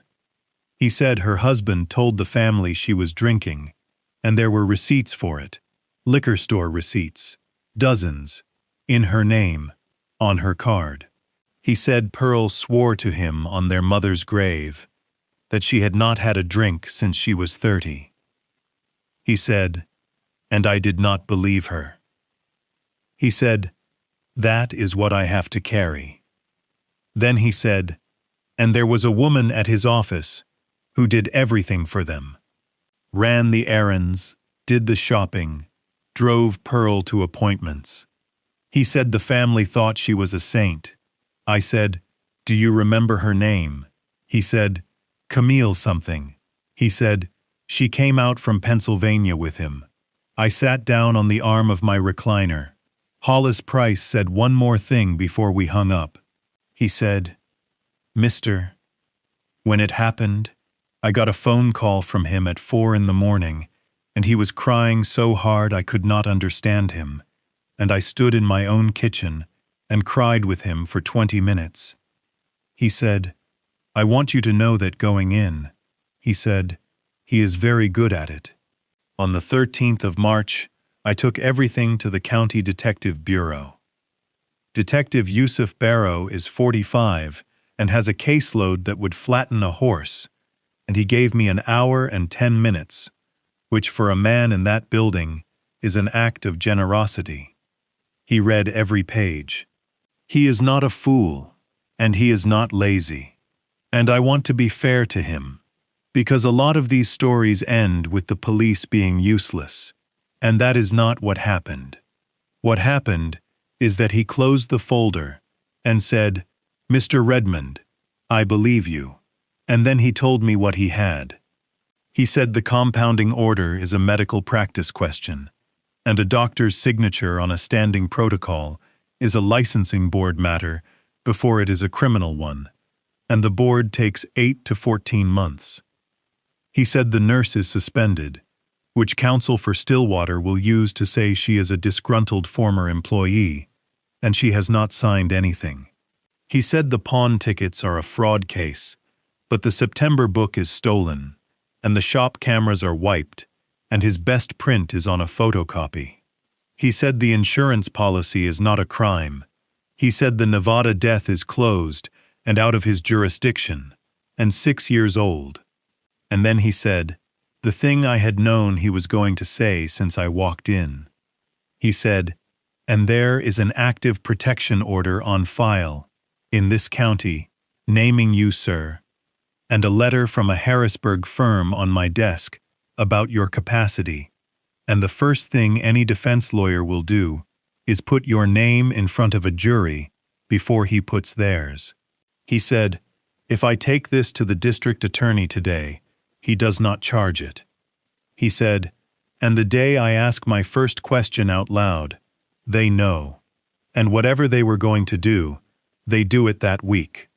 I said, Detective, they are going to do it in 8 days anyway. He said, then bring me something I can arrest a man for, and bring it to me before he is finished, and I will be there. He wrote his cell number on the back of a card. That is 3 men in this story who wrote a number on the back of a card for me, and I would not have gotten through a single week of it without any of them. Gideon flew in on the 15th. He came because I called him and told him about the policy, and he came ready to argue with me. I know my son. He sat at that kitchen table with his arms folded, and he said, Dad, some of this is real, and some of this is you needing it to be a story, and I need you to let me tell the difference. So I did not argue. I drove him to Bridge Street, and I let Tova Chrisman put the compounding order in front of him, with his sister's name on it, and I let Neve Okonjo tell him about the coolers, and then I took him out to Quarry Road at dusk, and we sat in the truck across from that building, with the water feature glowing in the lobby. Gideon did not say anything for a long time. Then my son said, in October, you told me she went upstairs when he told her to. He said, and I told you she was embarrassed. And he put his hand over his mouth and turned his face to the window, and he stayed like that until it was full dark. The next morning he said, "All right, what do you need?" On the 17th we found out when. Stillwater's own patient portal, which my daughter had never once logged into, and whose password reset went to an email address she had set up in 2009 and still had, showed a discharge plan. Ren Marie Ashgrove. Discharge to home, Saturday the 21st of March, 11 a.m. Transportation by family. Follow-up outpatient. First appointment Tuesday the 24th. Saturday the 21st. Discharged home at 11 in the morning, alone, to a house where her son would not be, after 26 days in a residential unit, with a chart behind her that said, relapse and 5 pawn tickets in the county record, and a father under a protection order. And her husband would be 4 miles away from 6 o'clock in the evening onward, on a stage, under a ribbon, in front of 140 people, including a state senator and both newspapers, being recognized for his service to families in recovery. There has never been a better alibi built by anybody in this county. I sat with that page in front of me, and I understood that the dinner was not the celebration. The dinner was the alibi. It had been booked as the alibi. He had built himself a room with 140 witnesses in it, and he had scheduled my daughter's homecoming for that morning, 4 days. And I had a photocopy, a suspended nurse who had not said yes, a stolen ticket book, a court order keeping me 500 feet from my own child, and a lawyer working out of a dental office. On the 18th of March, at 7:10 in the morning, Rudy Maslach called me and said, "Come down here before I open." He had the shop lights off and the coffee on. He put a tin on the glass counter, a red coffee tin, the old kind with the plastic lid, the kind my mother kept bacon grease in. He said, "In 31 years I have flagged 11 transactions." He said, "When something comes across that counter, and the person is wrong for it, I pull the shop copy out of the book, and I put it in here with a note, and I keep it at my house, because a book on a shelf in an office is a book anybody can get to." He took the lid off.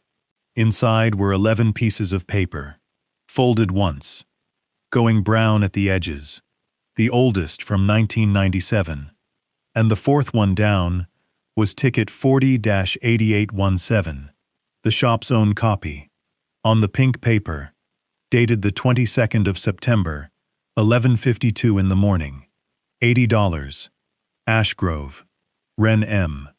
A signature that leaned hard to the right, and in the box in the lower right corner, rolled clean, a plain whorl, with a well-defined core and 2 deltas. Not a photocopy. The original. It had not been in the September book on the night somebody came through his back door. It had been in a coffee tin on a shelf above Rudy Maslach's kitchen sink since the 24th of September, next to a note in his handwriting that said, "Seller did not look at item, did not count money, not right." I put both hands on that counter. Rudy said, "I have been thinking about whether to give you this for a month, because when I hand it to you, it stops being mine." I said, "Why now?" And he said, "Because you told me on Tuesday that they took your daughter's boy out of the county." Then he said, "What do you need me to do?" And that was the morning the plan started, 3 days out, in a dark pawn shop on Dunmore Street, over a coffee tin. Here is what happened in the 72 hours before that dinner. I am going to go through it in order, because the order is the only reason any of it worked. On the 18th, at 4 in the afternoon, I put the original of ticket 40-8817 in Detective Yusuf Barrow's hand in the lobby of the county building, in a plastic sleeve, with Rudy Maslach's signed statement about where it had been kept and since when.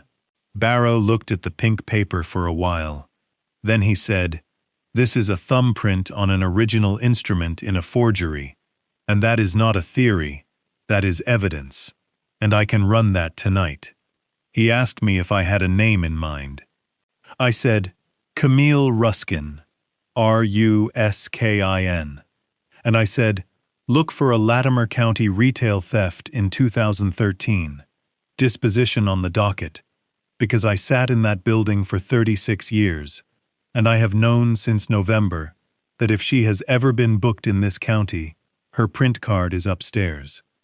On the 19th, at 10 in the morning, Neve Okonjo signed a 9-page affidavit in Tova Chrisman's conference room, with the hygienist's sink in the corner, and she read every line before she signed it, and when she got to the end she said, out loud, to nobody, I am sorry it took me 16 months.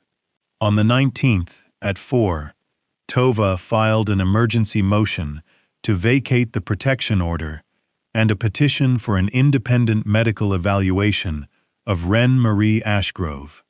The court gave us a hearing date, Monday the 23rd. I want you to sit with that for a second, because there are people listening tonight who have been told that the system will catch them if they fall.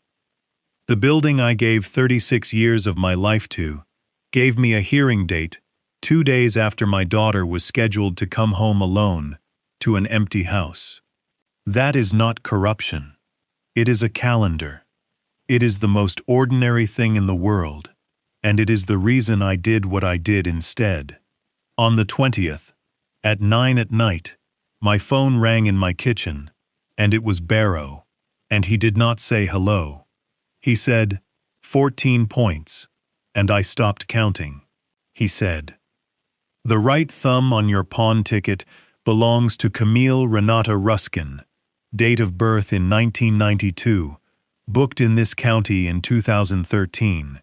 He said, I have probable cause on forgery, identity theft, and theft by deception, and I have a warrant in the morning. And then he said, Mr. Redmond, listen to me. He said, I am not going to be able to take the husband tomorrow. He said, everything I have on him is a signature on a piece of paper somebody else signed under him, and if I put hands on that man tomorrow with what I have, he is home Sunday, and your daughter is alone with him Sunday night. He said, I need him to say something. In front of people. On a night he cannot control. And I said, Detective, I have a seat at table 9, because on the 16th of March, Tova Chrisman had mailed a check for $1,000 to the Stillwater Foundation, drawn on her firm's account, in the name of a donor, listed as S.R. Paul. Paul was my wife's name before it was Redmond. They sent back 2 seats and a parking pass, and a note thanking Mr. Paul for his generous support of families in recovery. Nadine got me in the room. I want that said out loud. My wife had been dead for 2 years and 3 months, and she got me in the room. Saturday, the 21st of March. At 10:45 in the morning, Dorian Vasey signed his wife out of the residential wing at Stillwater Recovery Partners and drove her home to 114 Farrow Road. At 12:15, he left the house.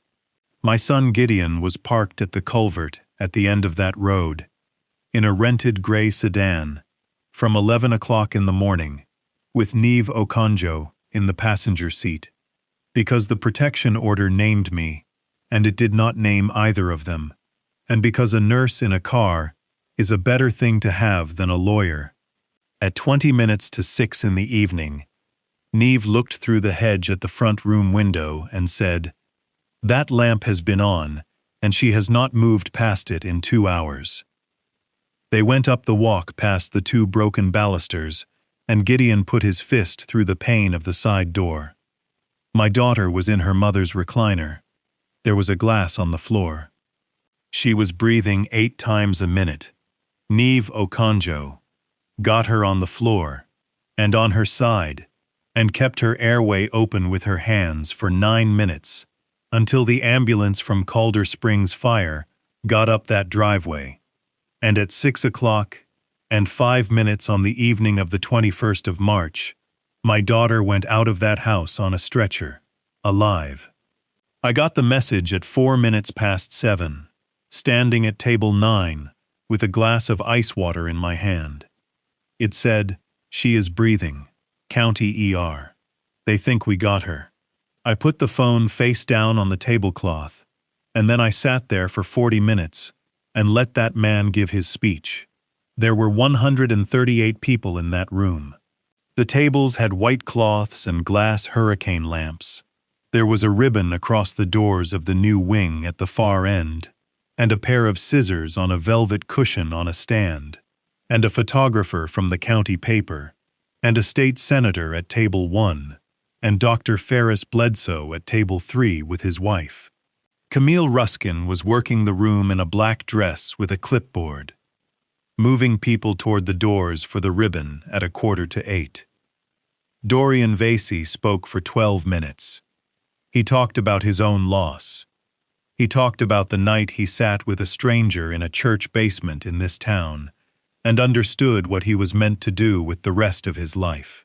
He talked about the families, and how the families are the ones nobody helps, and how the hardest part of the work is watching a family love somebody all the way down.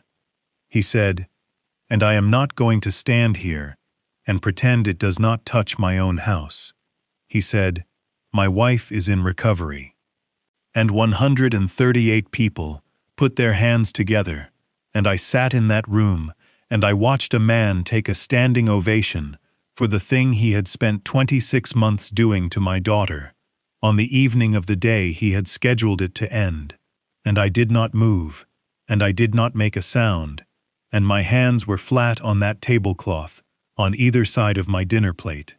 Then the applause went down, and he said, "Before we go, cut a ribbon," and the room laughed, and I stood up. I was 73 years old, and I am not a large man, and my voice does not carry. That is why I did not raise it. I said, "Mr. Vasey, your wife came home at 11:15 this morning." The room did not go quiet all at once. It went quiet in a ring, spreading out from table 9, the way water goes still.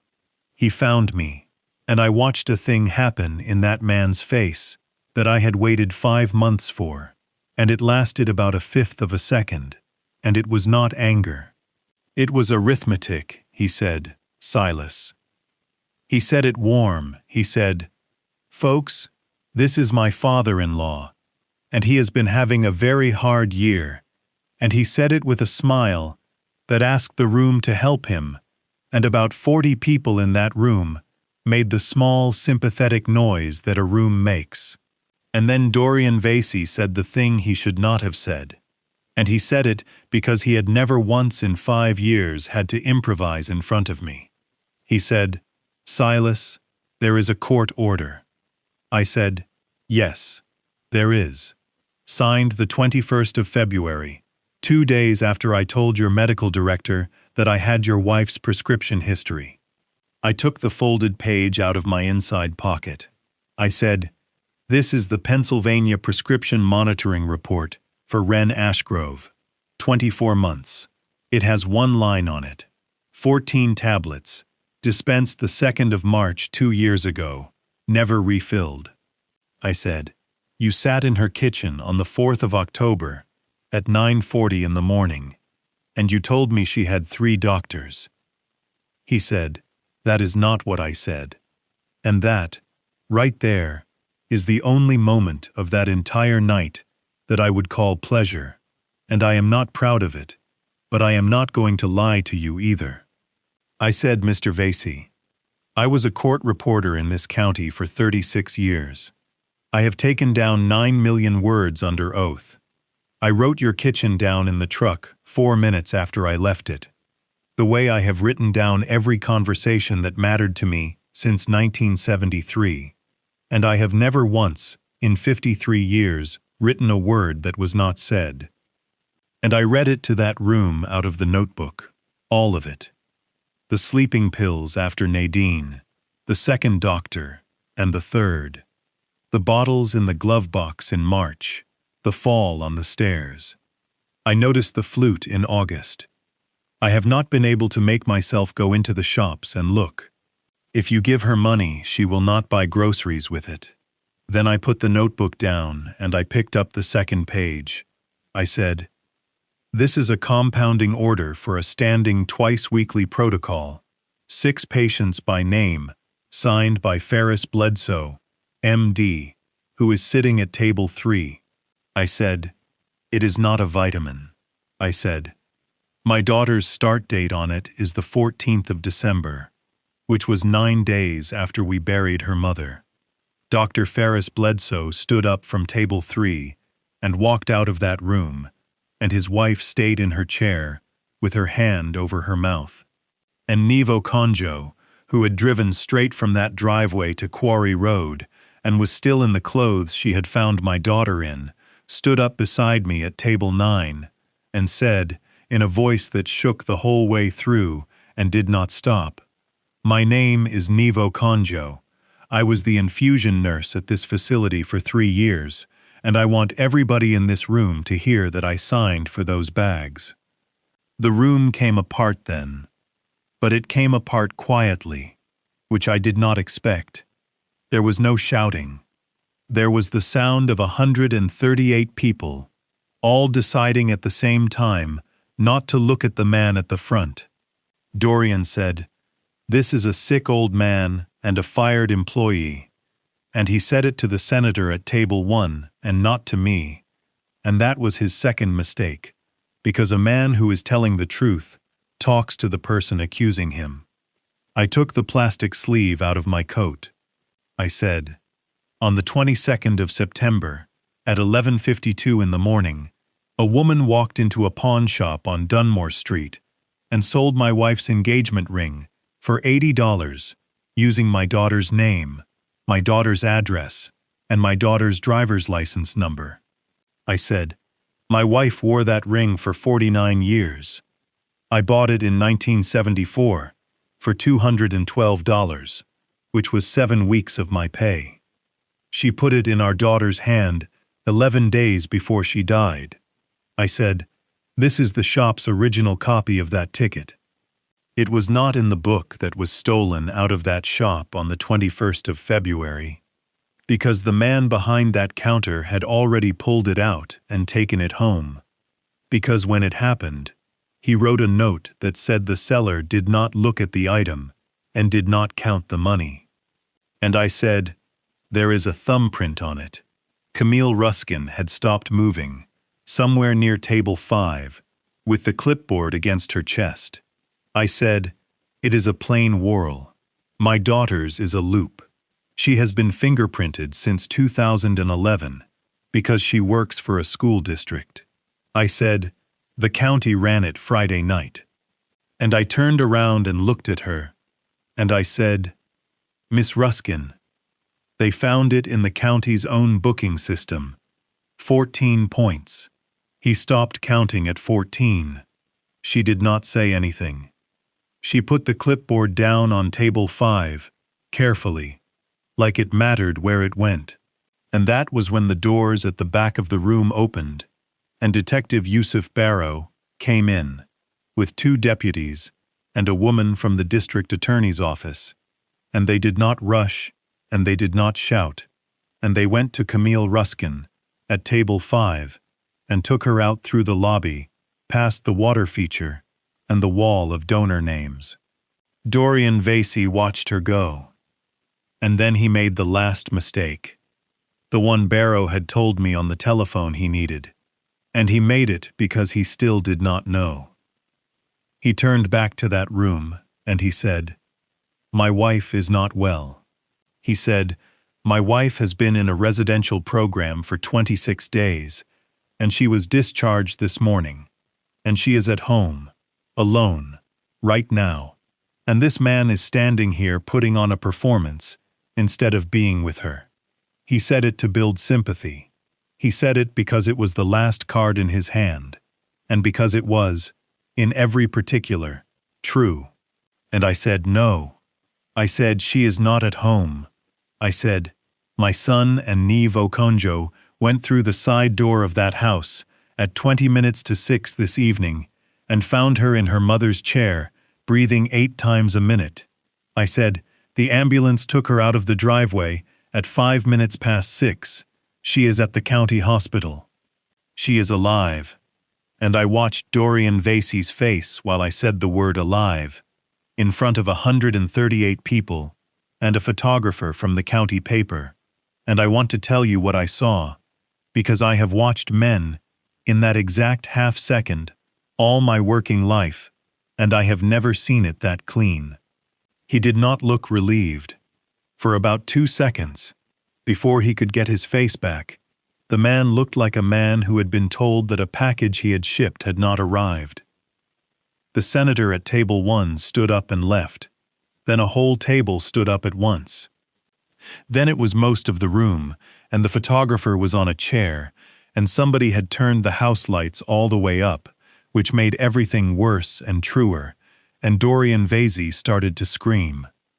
I am not going to repeat most of it.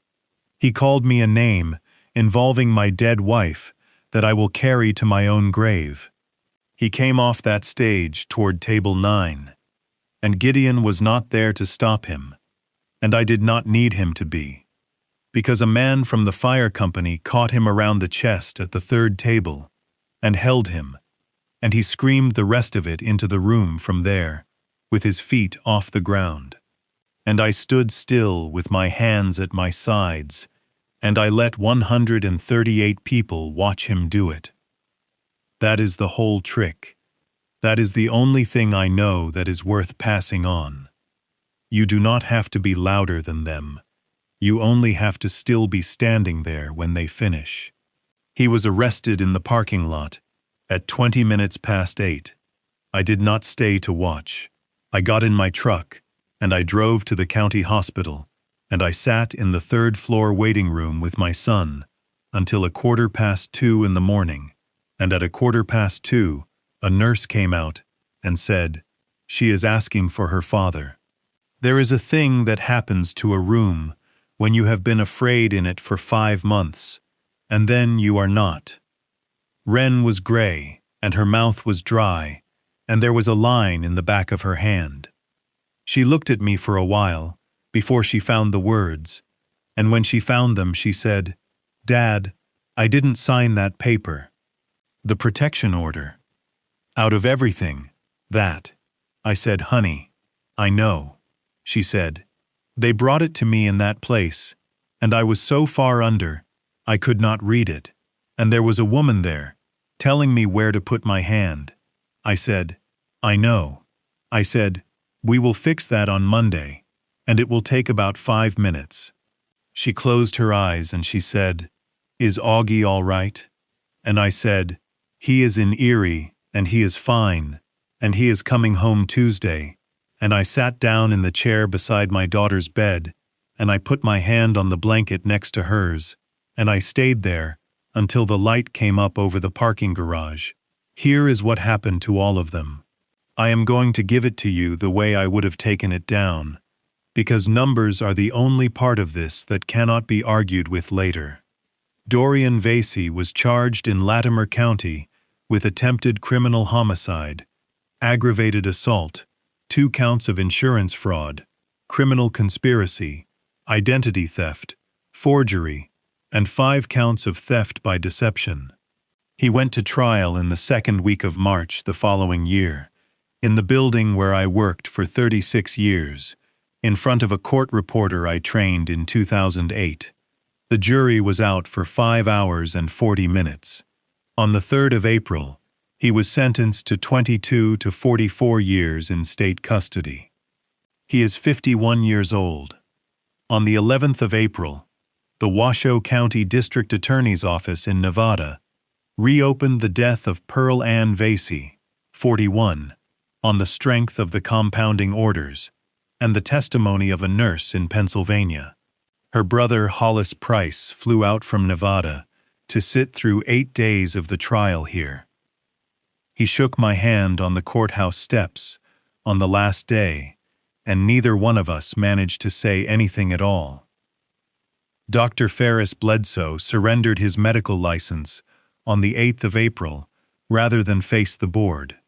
He pleaded guilty in September to criminal conspiracy and 4 counts of recklessly endangering another person, and was sentenced to 4 to 10 years.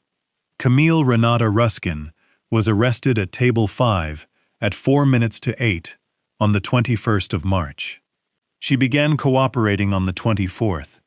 She pleaded guilty to identity theft, forgery, and criminal conspiracy, and she testified for 2.5 days, and she was sentenced to 3 to 7 years. She is the one who told the county where the flute went. She is also the one who said, on the stand, that she had been paid $400 a week and had kept every dollar of the pawn money, and that the amounts were low on purpose, and that when the prosecutor asked her why, she said, because it had to look like she was desperate. Keystone Fidelity Life voided Policy 4471 on the grounds that the application had been procured in furtherance of a felony, paid nothing, and referred the file to the State Insurance Fraud Unit. Stillwater Recovery Partners was closed by the Department of Drug and Alcohol Programs on the 27th of March. Its license was revoked in July. There were 6 patients on that protocol. I have to tell you about the other 5, because they are the part of this that I did not win. 3 of them are alive. 2 of them are not. A man of 58 in Steuben who died in his sleep in the January, before I ever walked into Rudy's shop, and a woman of 46 in Warwick who died the previous summer. Both were ruled accidental. Both were reopened. Both families had been told, for years, by a kind and patient man in a good suit, that they were watching a relapse. I have met 4 of those families now. We had lunch together at a fire hall in Warwick in November, and there were 21 of us, and it took 4 hours, and nobody wanted to leave. Nive Okonjo's suspension was reversed on the 2nd of April, and her license was never touched. The nursing board's letter to her used the word exemplary. She works nights in the emergency department at the county hospital now, which is the same hospital my daughter was in, and she says she likes it because everything is written down by 3 different people.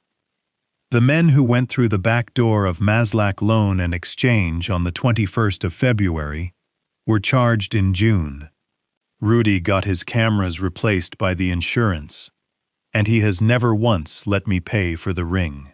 The protection order was vacated on Monday the 23rd of March. It took the judge less than 5 minutes, exactly as I had told my daughter it would. The Harrisburg firm withdrew its letter about my capacity on the following Tuesday in a single paragraph with no apology in it. Of the 5 things that went across those counters, 3 came home. Augie's flute was in a consignment case in Steuben, with his initials still scratched inside the lid. Trent Ashgrove's watch was in a lot that had not been broken up. My father's 20 Kennedy halves came back out of the same shop in the same blue folder, and I gave them back to my grandson on his 12th birthday and told him the whole story, because he is old enough, and because he was in that kitchen doing his homework, 20 feet from that pole, and he is going to need to know that none of it was his to carry. Nadine's grandmother's cameo, out of Trieste, was gone. It had been sold on and broken up for the gold frame within a week. It came across the ocean in 1911 in a coat lining, and it ended on a counter in Hazleton for $220. Some of it you do not get back. I would rather tell you that than lie to you. My daughter came home from the hospital on the 2nd of April. Not to Faro Road. She has not gone back in that house. It sold in August, and she and Augie moved into the back 2 bedrooms of the house I have lived in since 1979, which was supposed to be for a few weeks, and has now been a year. Coming off 26 months of what they were giving her took a long time. I am not going to make it sound like a light going on. There were nights she could not remember the word for a spoon. There were 4 months where she shook badly enough that she could not hold a coffee cup with one hand. And I do not think I will ever again be able to watch anybody do that without leaving the room. She saw a doctor in Steuben twice a week for a year. She started back at the school district in January, half days, in the same business office.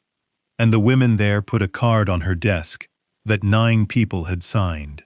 The thing nobody tells you is how long the story lasts after the story ends. But this is the part I actually wanted to tell you tonight, and it is a small thing, and I have thought about it more than I have thought about that dinner. It was a Saturday in September, 6 months after that dinner. I was at the sink making coffee, which I do at 6:10 every morning of my life, and Wren came down in her mother's old robe and sat at the table with the ring box that had been sitting on the windowsill since April, because she had not been ready and I had not pushed. She opened it and she put my wife's ring on her right hand. And she turned her hand over and looked at it, and she said, "Huh." She said, "Dad, it's loose." I said I would take it down to Pratt Avenue on Monday and have it sized. And my daughter said, "No, don't." She said, "I'll grow back into it." And I stood at that sink with my back to her, and I put both hands on the edge of it, and I cried, the way I had not cried at the funeral, or at the hospital, or in the parking garage on the 2nd level, with my hands at 10 and 2, quietly, so she would not hear it, though I am sure she did.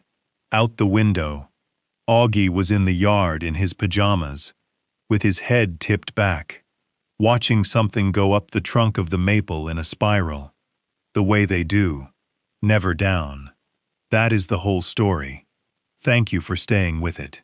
If you have been sitting there tonight thinking about somebody in your own family who has gotten quiet, who has gotten thin, who has started apologizing for things that are not theirs, then do not do what I did and wait 19 days. Tell me about it in the comments, because somebody else listening is in the same house tonight and needs to hear that they are not imagining it. And if this is the kind of story you want more of, subscribe, and I will keep telling them. I am 75 now.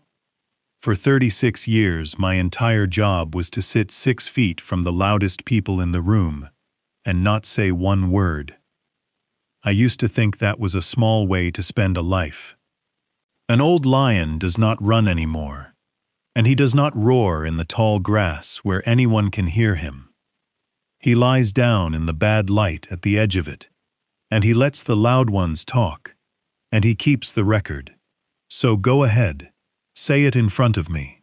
I will write down every word.